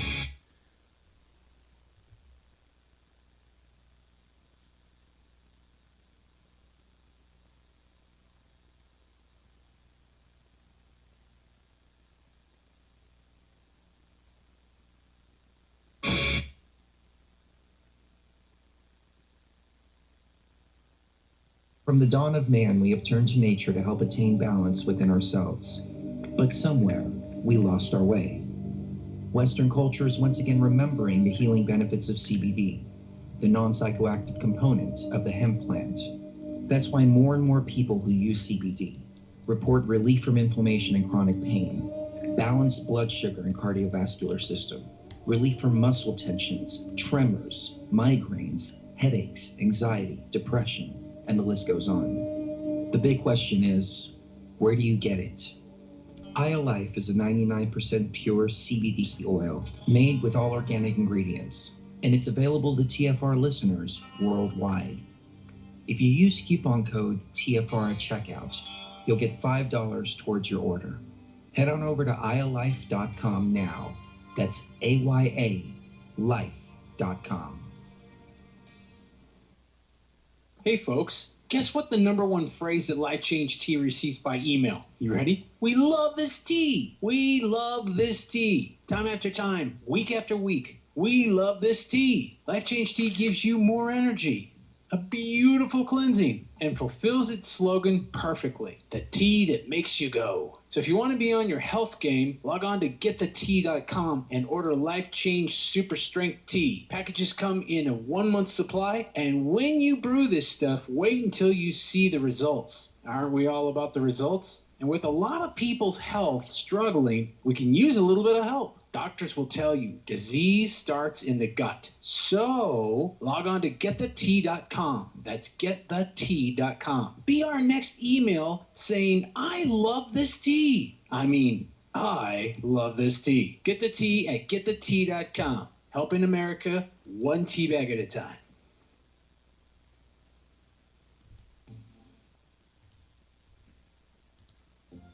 For millennia, mankind has been searching for answers to the big questions, such as, where did the universe come from? Where did we come from? Why are we here? Are we alone? And just what the heck is the Sasquatch all about? I can't promise you answers, and neither can the Woo Crew, but they invite you to join them Friday night at 7 p.m. Eastern, midnight in the UK, for Freaky Friday, exclusively on Truth Frequency Radio. Spirituality, multiverse, quantum mechanics, the occult, and so much conspiracy analysis that it will make your mind melt. Take my word for it. Freaky Friday. It's more than a show. It's a way of life. I'm Stephen Hawking, and I am proud to be a Wookiee.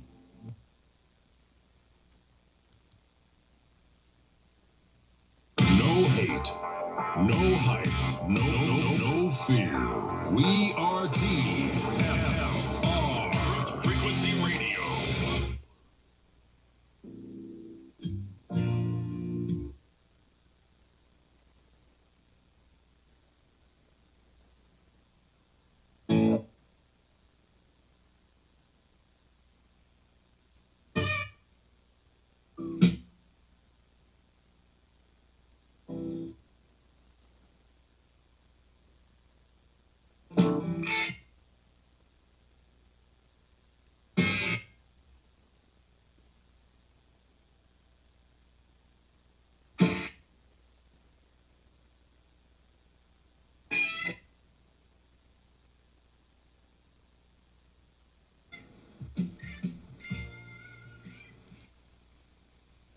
All right, we're back, True Seeker. Great caller.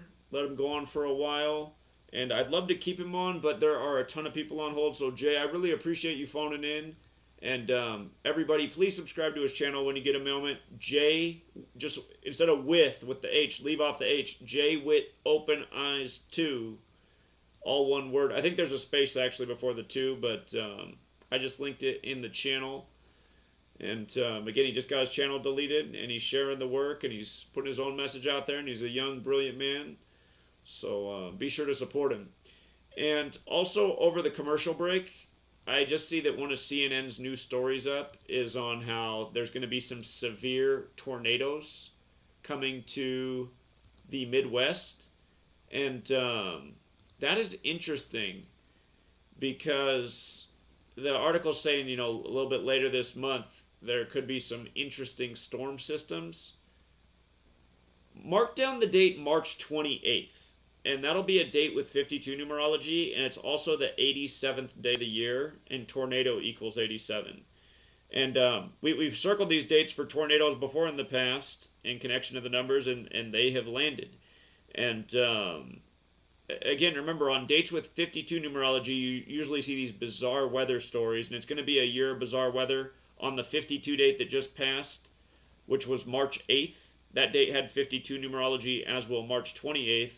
But on March 8th, there was the flooding of Hawaii that day, and the word flood equals 52 with the alphabetic order forwards. It equals 83 in reverse, like March 8th can be written 8/3, and Genesis 8:3 is where the biblical flood ends. But March 28th will have the 52 date numerology, and it's the 87th day of the year, and tornadoes 87, and CNN's saying brace for some really bad storms in the Midwest, and probably more tornadoes than normal. So we'll see. We'll see if we get a story like that March 28th. I won't be surprised in the least in light of the way news and even weather stories roll out by the numbers. So let me get back to the call board here. And next up is Wisconsin. How are you, Wisconsin? Hey, how's it going? It's going well. How are you? Pretty good. I was just curious if you heard about the San Cristobal volcano that erupted on March 9th. No, I didn't. What's the name of it again? San Cristobal. Okay, San Cristobal. The reason I asked is because the day before that, here in Wisconsin, we had a story come out of the town of Delton about sunlight shining through a crystal ball ignited a couch on fire, which started the house on fire. Huh. That happened on March 8th, 3/8. The day before this. 38. The day before this, huh? Yeah, and then, so the crystal ball started the fire on 3/8, and then San Cristobal volcano erupted on March 9th. But crystal ball is something that's used by scryers, SCRYER, that equals 38, and it was started by sunlight shining through the crystal ball. Sunlight equals 38. It was in Sauk County. Sauk, CO, equals 38. Town of Delton equals 163, which is a 38th prime. And it made me think of that movie Playing with Fire with John Cena, which released on 11/8/19. 11 plus 8 plus 19 equals 38. John Cena equals 38. So it's a number that they synchronize with fires. And I thought it was pretty interesting about the volcano the next day and the names kind of sounding the same. Indeed. Yeah, it seems beyond coincidence. And March 8th was the date with the 52 numerology for weather warfare. I don't know what it takes to trigger a volcano, but it's... Yep. That's house fire equals. Yeah. I don't think that's a coincidence. To me, that's the same kind of stuff I saw for years in the news when I didn't know Gematria, and I was like, what in the world is going on? Is this like a joke each day? I mean, what is going on? So. Well, it's kind of like mockery with just the use of the words, like crystal ball. You know, it's something that witches and sorcerers use. Right. Right. So.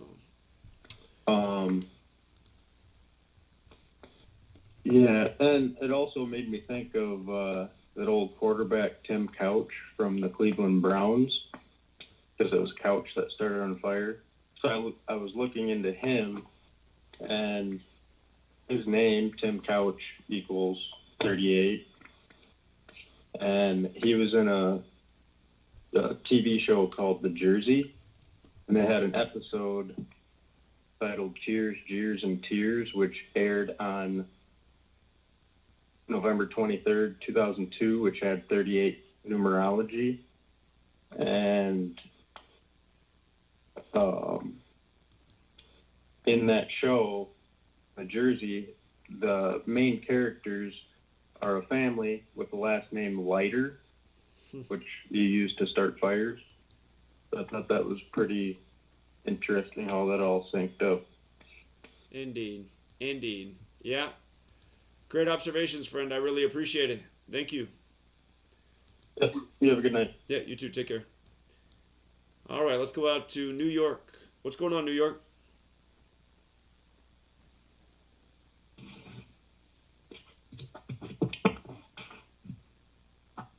Hello? Yeah, how you doing? Hey, what's going on? Yeah, what's up, man? I'll give you a quick decode on this Appalachian State, Norfolk State. Okay.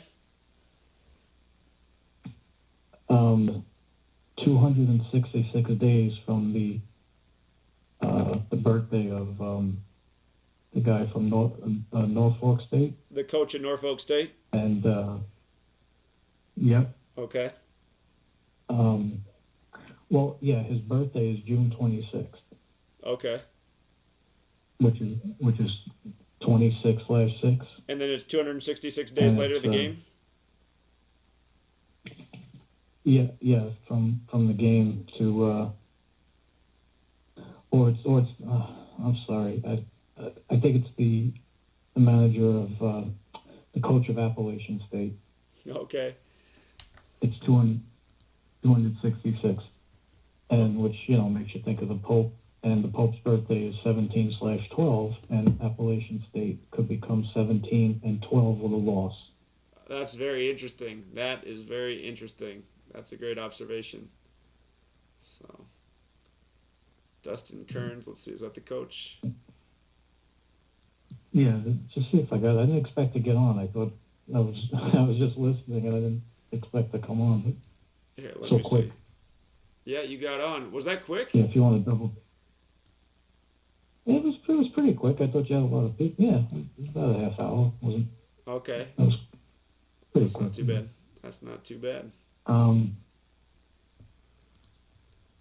Do you see the Dustin Kearns manager? His birthday? Well, I'm trying to get the reference up. Let's see, Dustin Kearns. Let's see, is he the current coach? Doesn't show his birthday there. He is the current coach. I just am having trouble finding his birthday. Dustin Kearns' birthday. Yeah, I gotta find his birthday. It's not popping up like it does for so many coaches. Normally it's just right there right away when you search, but I'm having trouble finding his birthday, so. Hold on, I think it's, no, I got it. Hold on.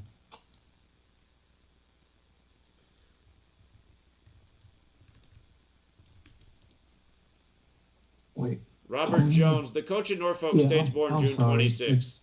Have you been drinking a little bit tonight? No, this is what it is. From 6/26 is 2020 birthday to 3/18, the day of the game, is 266 days. That's the coach Yeah, of Norfolk it State. is. Okay, so for people who don't get it, his birthday's 26/6. The game for the first four is on his 266th day of his age. Pope Francis is the 266th Pope.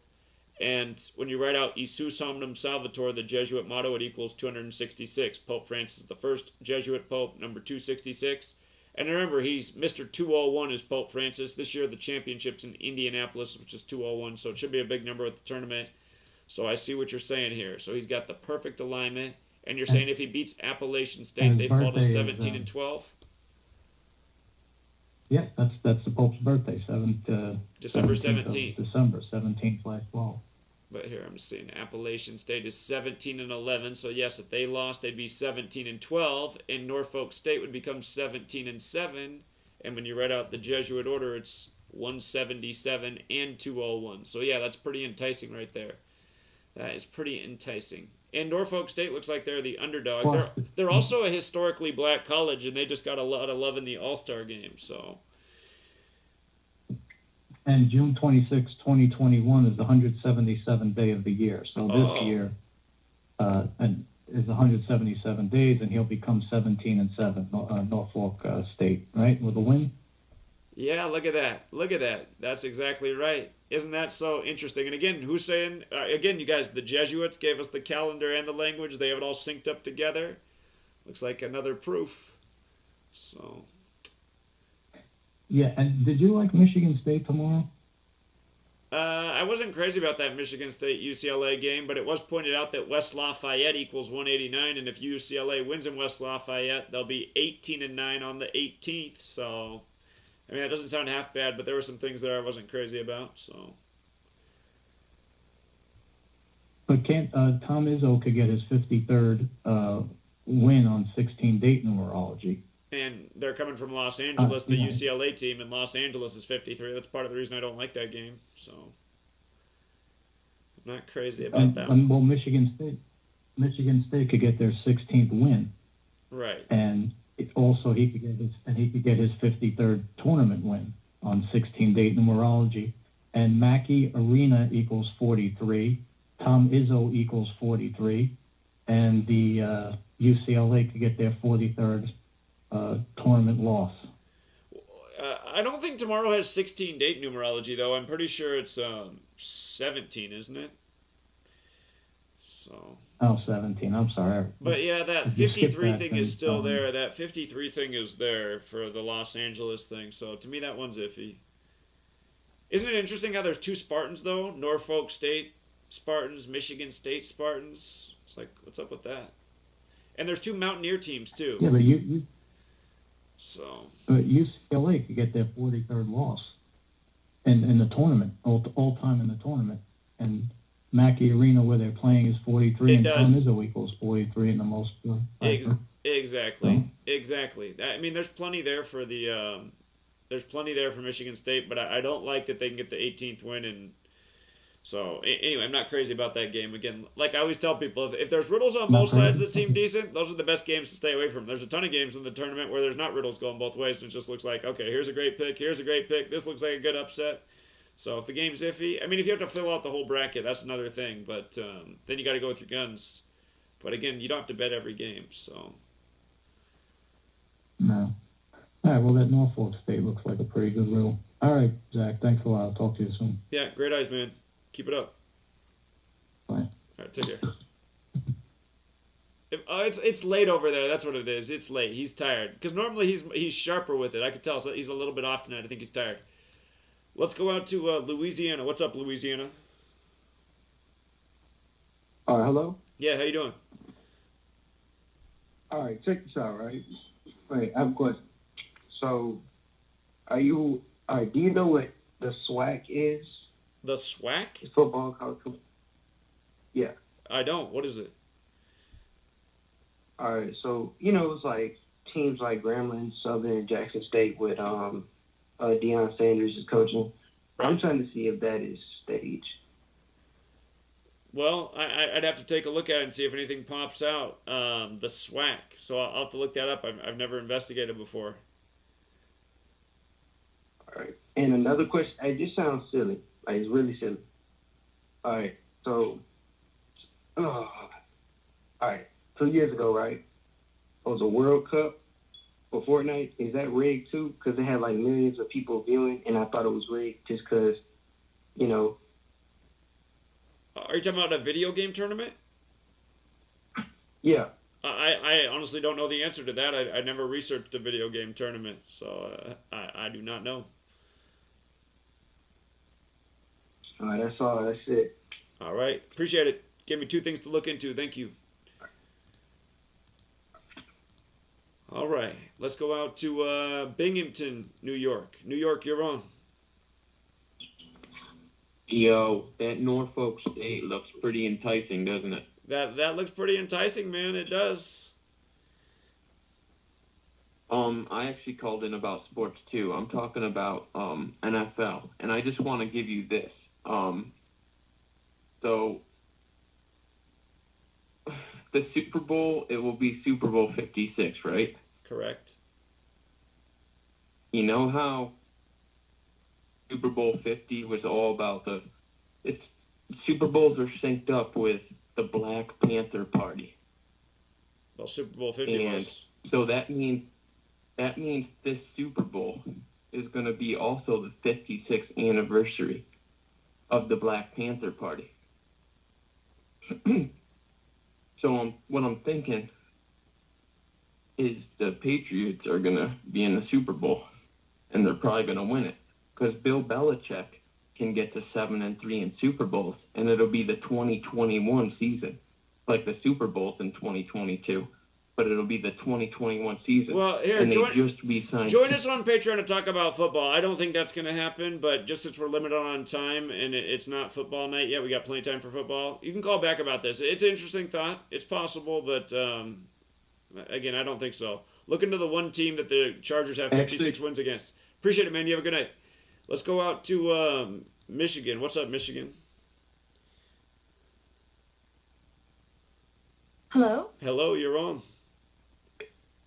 Oh, wonderful. I'm so glad.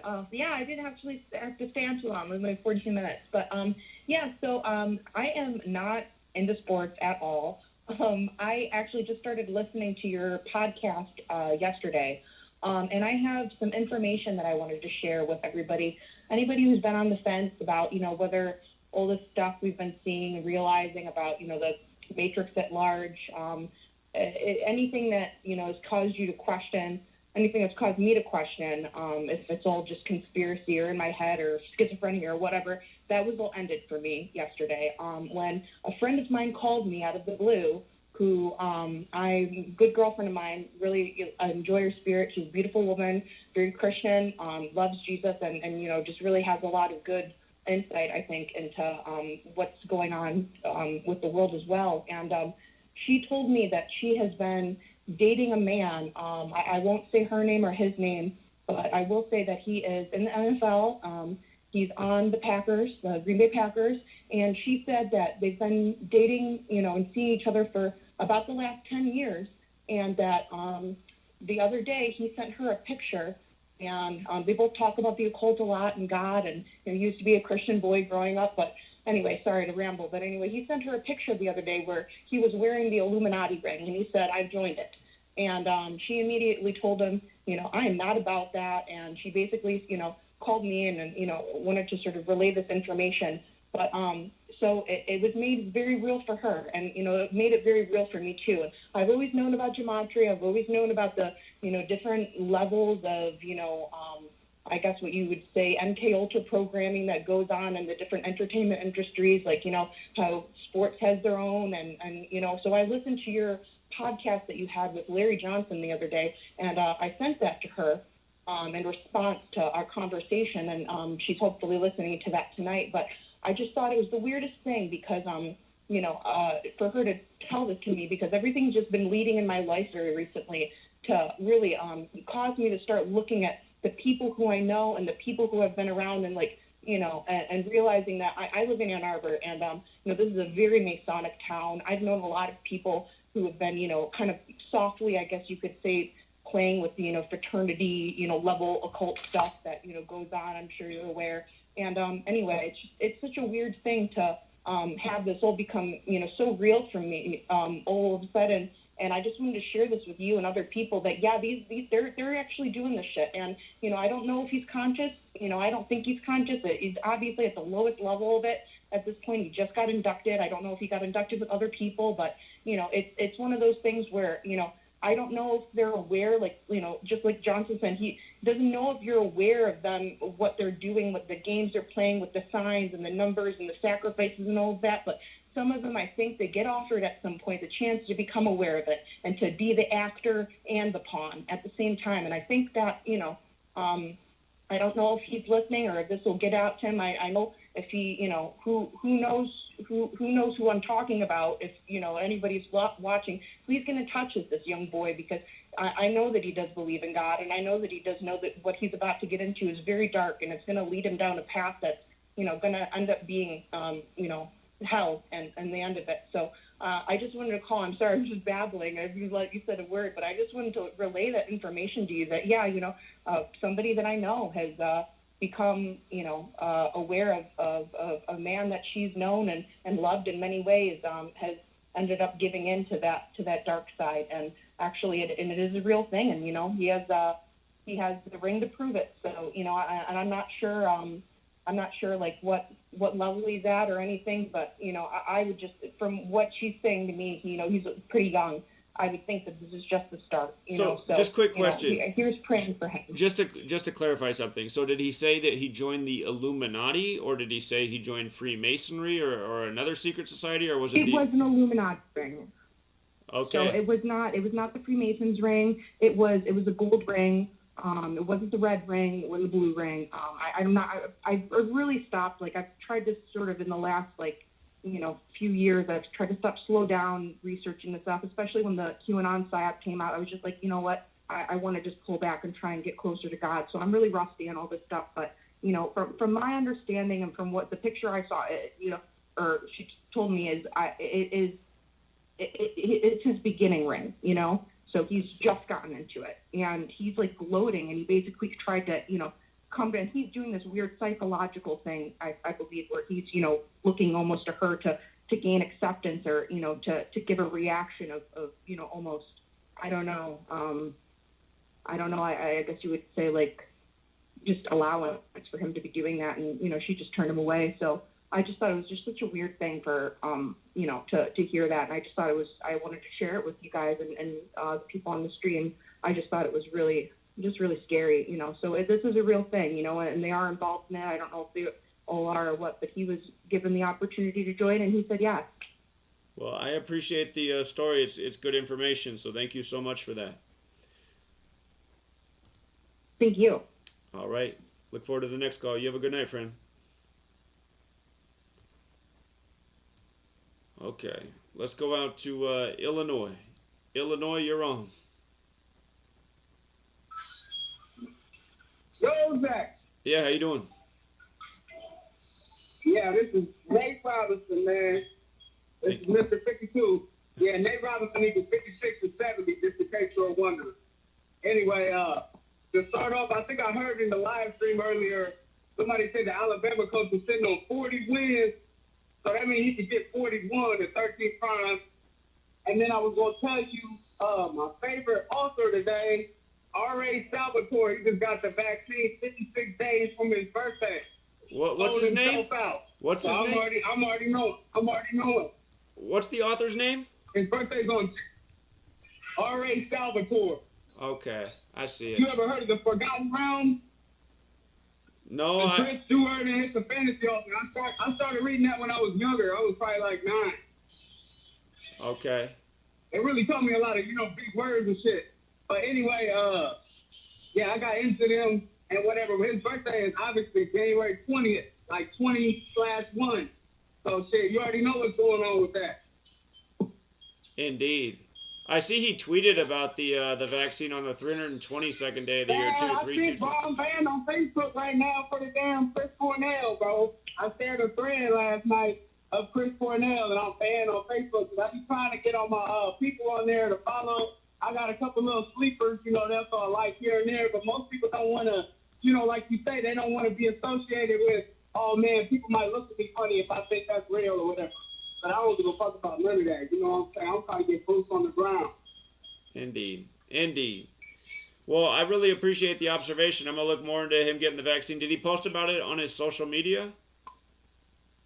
Yeah, he posted about it on Facebook. I said, and it's the top post that keep popping up. And it's funny because you know how it is, like with the thumbnails or whatever. I went to the comments, and at the time it had 201 likes on his comment about blah blah blah blah. I hope that just what you said last year about have to have the vaccination report or papers whenever you go into the damn sports game or whatever. He said he's pushing for that shit. Okay. Interesting. Yeah, fuck that. Interesting. I'm gonna get on there. I'm unbanned in like 6 hours. As soon as I get on there, I'm about to get banned again. So I'm about to throw the picture of the time from his birthday to the what's called. I'm gonna call him out. I appreciate it. Thanks for the heads up, man. All right, that's the end of the show. The music's coming on. We'll be back next week, everybody. All right, so that is the end of the TFR show. I have no control over when the show ends or when the commercials come on. It's all on timers. But, yeah, if you tuned in and you wanted to hear more about March Madness, I can't control the callers. But on Patreon, we did a lot of work on the tournament. So if you want to watch those videos, it's on the Patreon page.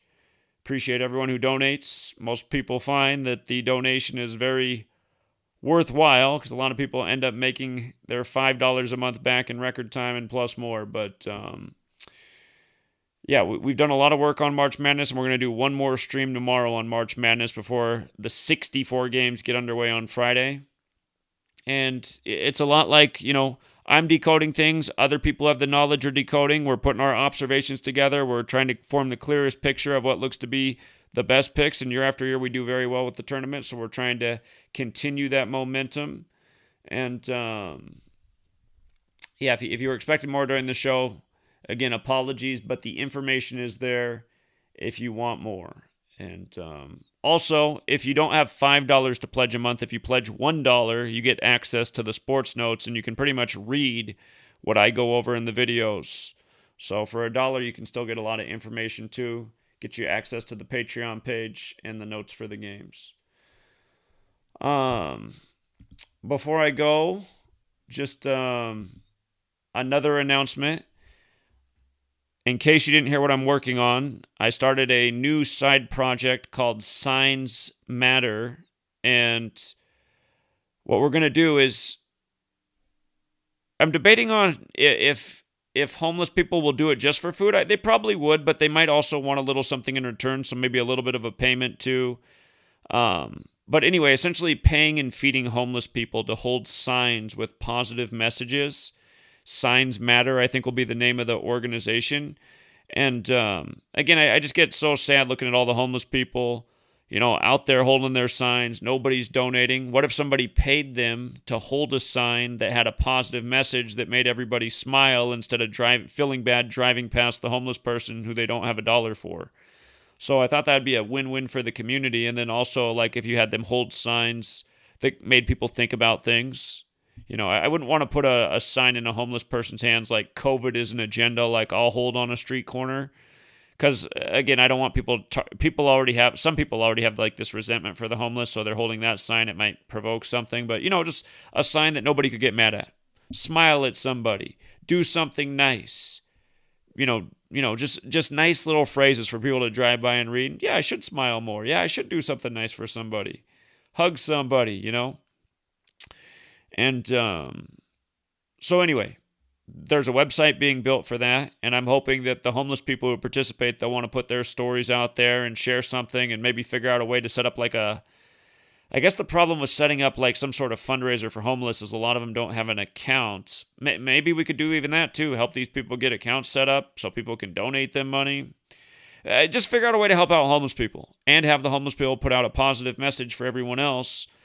And, yeah, so, and I was just thinking about, like, if that thing existed, if you took that down to Seattle, if, like, you paid homeless people in Seattle to hold signs of messages that people in Seattle should be thinking about. For those who don't know, we were just in Seattle this weekend, raising awareness about things most people have no idea about. And a lot of people in Seattle, they could care less. They just got a middle finger for you. Seattle's got a really bad attitude problem. But, I was just imagining if you had a group of homeless people there holding signs like, you know, I guess I'd make them more thoughtful, but just like, should we question authority? What if 3 homeless guys are holding up signs that just say something like, is authority to be questioned? Should we think for ourselves? Because how many people would read that and be like, what in the world? Why is that homeless person not asking for money? And why are they asking me to think for myself? And again, you start to talk to homeless people, a lot of them are a lot more woke than, the people who we call mainstream citizens. So anyway, working on that project. I'm going to start it right here in this local town because there's a lot of young homeless people here. And if it takes off, hopefully spread the model all over. Hopefully show people how to set up the same model in their town. So, and again, so anyway, that's the side project that's coming, signsmatter.org. And I'm hoping, I talked to the lawyer Friday to set up the charity. I already paid the website team and got the contract for them to build the website. They're saying it'll be done as soon as this Friday, or at the longest, a little bit more than a week after that. So anyway, it's all coming soon. And this weekend, expect some new on the streets awareness campaigns here in this town, because today in Yakima, Washington, they opened up a mass vaccination site. So, and part of me feels guilty because I wanted to be there all day from the time it opened, getting out the word on the street about why people should think twice. But here's why I feel guilty. All the sports people needed me to do all the March Madness stuff today. So it's like, man, I was helping people figure out March Madness when possibly I could have been there and given some people some worthwhile information that might make them think twice about what they're doing. So it's like, God, I feel like an ethical dilemma. Is helping people with March Madness more important than potentially giving life-saving advice? And I'd have a talk with my dad this weekend. I said, listen, you thinking about getting the vaccine, so if they required it at your job, I said, you might as well just quit now and get your Social Security payment. My dad will only get like $2,000 a month from Social Security. But I said, listen, your whole life you've been frugal. You hardly spend any money. You shop at places that sell expired food for $1 your whole life. You can live on $2,000 a month. You don't need to keep driving the bus all day. And I said, really, I think the vaccine, kind of the way it works is it might be 1 in 100, it might be 1 in 1,000, but it seems some people are drawing the short stick. And when you draw the short stick, well, you might have, well, that might be the end of your days. And imagine you worked your whole life so hard just to get forced into the short stick. So anyway, he got the message, and I hope he sticks with that. But yeah, it's just crazy, and people need to think about things. So, like the caller said earlier, if people realize that all this stuff was simulated right before it happened, maybe it'll make them think twice. Like, wait a minute, yeah, this seems a little bit too coincidental. I better look more into this before I make this this big decision here. And yeah, so Asif has a sign idea. Show an injection needle. Think twice. Will you roll the dice? That's not a bad sign at all, because it's catchy. The phrase will stick in somebody's head. It's got the visual there. So I like that. And don't forget, Mr. Vaccines, Bill Gates, his foundation's right across the street from the world's biggest needle, the Space Needle. So anyway, I'm going to be doing a lot more on the streets live streaming, and in the very near future, get some homeless out there and help feed them. So, like Asif said at the beginning, maybe it's just best to give them $20 for 2 hours, and then as we build up the movement and get more resources, maybe acquire a building and make the meals there, produce a lot more food. Because really, if you invest the money into the food and making good food, you could feed more people than just giving each person $20 a day. And then, of course, the risk you run with giving the homeless $20 is that they go and spend it on drugs, because there is a lot of addiction in the homeless community. That's why a lot of those people really need treatment. But Sweet Lady got excited about this idea. She's like, ooh, if I got out of school and you made this take off, I could help. She likes the idea of like helping out at this type of place and helping them with their addictions and, methadone clinic and all this type of thing. So maybe it'll all come together so beautifully here in the near future. But yeah, I've been putting a lot of time in Gematria, and I was just thinking maybe we need another kind of effective campaign to help the world that's even maybe more effective. Help out homeless people holding signs that make people think about things. Imagine if we raised so much money we could employ like 1,000 homeless people a day to hold up a sign that provoke thought in cities all throughout the nation. Again, if you just walk through Seattle, you saw why these people need to be thinking. Every last one's wearing a mask outside. Everyone's living in fear. Everyone hates I shouldn't say everyone, but 95% of the city, at least. Well, in terms of wearing masks outside, it was very close to 100%. It's 99 point something. But I swear, the only people that didn't have a mask on all day were those of us that were raising awareness. But, and there were a lot of people. But yeah, so anyway, working on those projects, excited about that. It's given me this new motivation. But yeah, so. And also, you guys, GematriaEffectNews 21 is suspended, and that channel is on the verge of being deleted. So the biggest channel I have right now after Gematria Effect Sports is Voices of Humanity with Zachary K. Hubbard is the name of the channel. And if you do a search for that, it should pull up the YouTube. And I thought about doing the live stream on there tonight, but it's just such a small channel, it doesn't get many viewers. So I thought do it on Gematria Effect Sports so more people hear the show. So, and if you guys missed some of these clips from Seattle, again, they took down our live streams, but some people backed up the streams and part of the stream. I still need to get my hands on the copies of the stream. I know Bryson emailed it to me, but I need to download it myself. But here, I just want to close out with this. Like, this was part of what happened in Seattle. Just watch this interaction real quick here. Where's my sound? But then, something going on. But no, it's also right after the 5G. Then they wanted to track everybody and see if we're social distancing and obeying curfew. So, yeah, we're gonna be able to think about things. Shake your hand, hug you, all that shit. Yeah, take my mask off. Man. You don't need it. You don't need it. Man. Well, if everybody was like us, he wouldn't have to be doing this. I appreciate you, man. Guys, keep up the fight, man. Keep up the fight. I appreciate you. And just because I'm not scared of the germs either, I'm going to take his mask just so nobody comes and harass him for littering. The police were behind us at the time. I didn't want them messing with him for taking his mask off. But, yeah, we had some great interactions throughout the day. And again, it was all there were 3 big, long live streams. I mean, hours and hours of streaming content. And YouTube took it all down. But, again, there were interactions. There were interactions of people calling us crazy. There were interactions of people telling us how they survived COVID. An older gentleman who was a little bit heavyweight, you know, he said he had to be hospitalized twice for COVID, but he survived both times, and I told him he was a survivor. And I got to admit, a lot of the people who told me that they had, you know, had COVID or had been in the hospital for COVID, they weren't the healthiest looking people, you know. And again, I think really for people who are out there living in fear of the virus or whatever it is, again, I think the answer is to take care of yourself. Eat well, exercise, get your body in shape.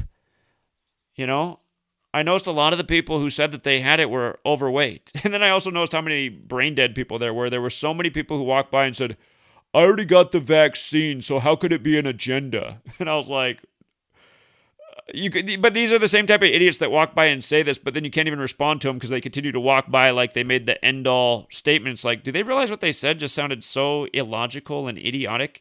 Because you already got the rushed-out vaccine for the 99 point whatever percent survivable illness. It's not an agenda? Does that make any sense? You went out and got a vaccine from a company that's either never made a vaccine before or one that's been sued more than any other pharmaceutical company for wrongful medical injury or death, Pfizer. It's like, wow, look at these brain dead zombies. That's why we just need some homeless people out there just holding signs. Critical thinking. You know, critical thinking. Should we question authority? Should we think for ourselves? You know, get all those guys fed for the day and get Seattle, you know, on a different wavelength. So, but yeah. And also, You guys want to see what it looked like when I was in this position for like an hour on my knees, just getting water dumped over my head until I could finally see again. This is from January 16th in Portland. But notice, after I got sprayed in the face, Antifa cleared out, and so in a way we won the battle. I just had to take one for the team. But this is the aftermath. An hour of this. Here's what it looked like for 1 hour. And realize it wasn't warm outside. Thank God it was sunny, but it was a pretty cold day. It's crazy. This is how you can tell what people are actually have principles. Because people that are extreme, they will do anything to the death. They will just get more and more crazy in the name of whatever it is. You got Zach's back out here. It's craziness. We weren't starting no problems with nobody. We wanted to break up a fight. You know? Tear gas up in Seattle. That's not nearly as bad as this, man. I'll take tear gas. I got hit with tear gas on Facebook in 2012 up in Seattle. I got hit by tear gas. But this shit is a million times worse. I thought Mason had shit on it. Mason got shit on the tear gas. Man. Wow. Craziness. But we're here. We're out here supporting that. Cal's books. I was trying to get on ready. 1, 2, 3.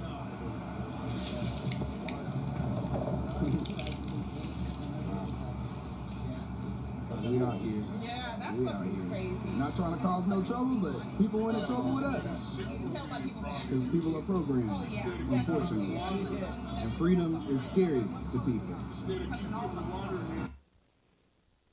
The man who came up and asked if I got hit with tear gas, he was the local bucket drummer. When I could finally see again, I gave him a copy of the book. He was a nice guy. And Henry, if you're out there, that woman who was dumping water over my face, like I couldn't see it the whole time she was dumping water until I could finally see it. When I opened up my eyes, I thought it was Vita. That's the name of Henry's wife.